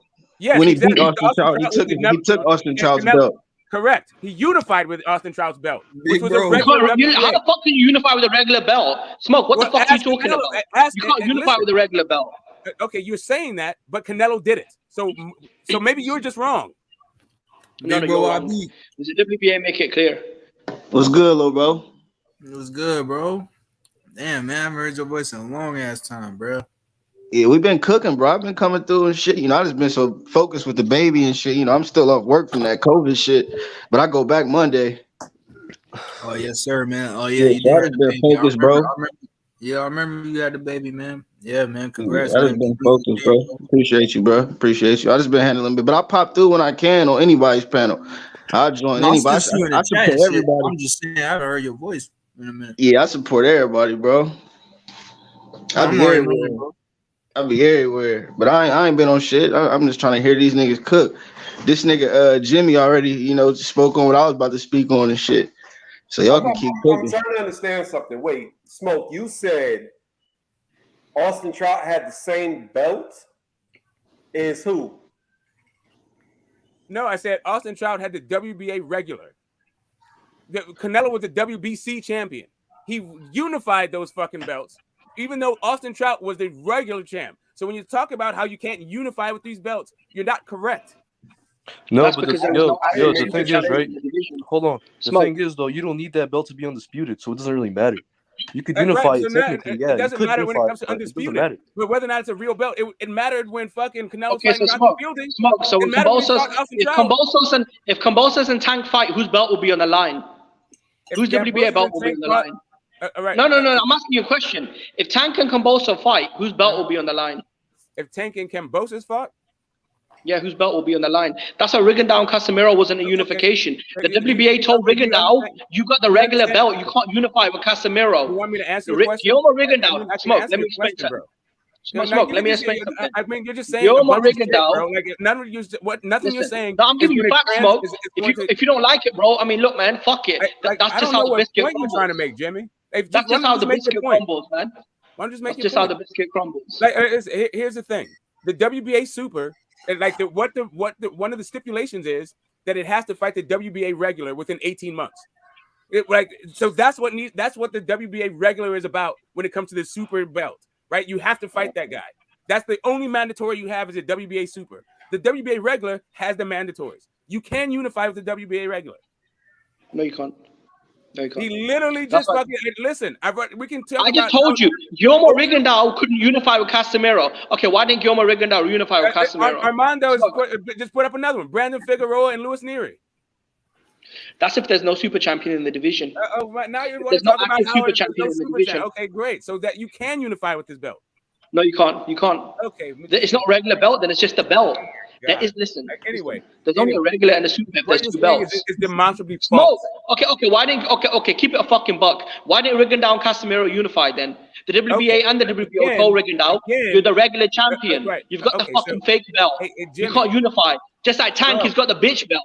We've already seen it unified multiple times. That's because there wasn't a fucking super champion in the division. Smoke. When there's a super champion in the division, you can't unify. You can't unify. Oh, I didn't know that. We've already seen it happen. No, you fucking haven't, Smoke. You might have seen it happen. You need to do that. We did with Canelo and fucking Austin Trout. Because there's no super champion in the division. There's no super champion in the division. Okay, they made Canelo super champ afterwards. Okay, so when Canelo fought Floyd, that was a unification, right? And when Canelo fought Trout, that was a unification. Are you telling me Canelo had back-to-back unifications with the WBA belt? Already the unified champion. No, he wasn't, Smoke. No, he fucking wasn't. He weren't, bro. And yes, he was. Oh my god. Shit, bro. Okay, here you go. Just pull up box rec. Fuck, you guys are fucking dumb. No, you're talking shit, bro. Stupid at this point. Like you're trying to talk about some shit that's demonstrable. Gotta go. No. Floyd Mayweather was the WBA champion. He won it off Miguel Cotto. Smoke, you don't know what the fuck you're talking about. Again, we're talking about 154 pounds, and Austin Trout was the WBA Stop lying, bro. Canelo fought him. Stop lying. And after that, Floyd unified with Canelo. After that, right? Okay, how did Floyd unify with Canelo then? All right. How did Floyd unify with Canelo? Canelo was the WBA Super at that point and the WBC champion. He was a unified champion when he fought Floyd Mayweather. I'm looking at it right now, Smoke. You're talking shit. I'm looking at it right now. Hey, you know what? I'm just gonna share this. I'm looking at Wikipedia right now. Share the screen. This is easy work. This is easy fucking work. Receipts is what we do over here. No, just scream about. I'm looking at Wikipedia right now. Smoke. 24/7. I'm looking at Wikipedia right now. No, now it's receipt time. I'm done with this shit. I've got the fucking receipts right here, old man. I've got the receipts right here, old man. You getting rinsed, bro. You're getting fucking rinsed, bro. Nah, listen. No, 150. This man's getting rinsed, bro. He's getting rinsed, bro. Yeah, facts. Man's getting fucked up. It's a fucking let me know you want to share the screen, Odell. Yeah, you got it right there. Stupid bitch ass fool. Yeah, 150. If you go on Wikipedia, it says Canelo lost the WBC and ring light middleweight titles to Floyd Mayweather. He was fighting for the WBA super light middleweight title. There you go. Canelo's Wikipedia page right now. Stupid fool. Go get some brains, bro. Go get some brains. So this is Canelo Alvarez's box rec. You don't know shit, bro. If you look at the Austin Trout fight, right? If you see before that, he fought Josecito Lopez, and he was a WBCA, shut the fuck up, bro. And he was a WBCA champion, right? And then you see Austin Trout, he's fighting for what? The WBA World Champion, not World You're Super. A fucking moron, bro. You don't know boxing, bro. And then when he fought Floyd Mayweather, you see that he is the WBC and the WBA Super World Champion. But you know how that happened? You don't know boxing. You don't know boxing. Okay. Right now, Smoke.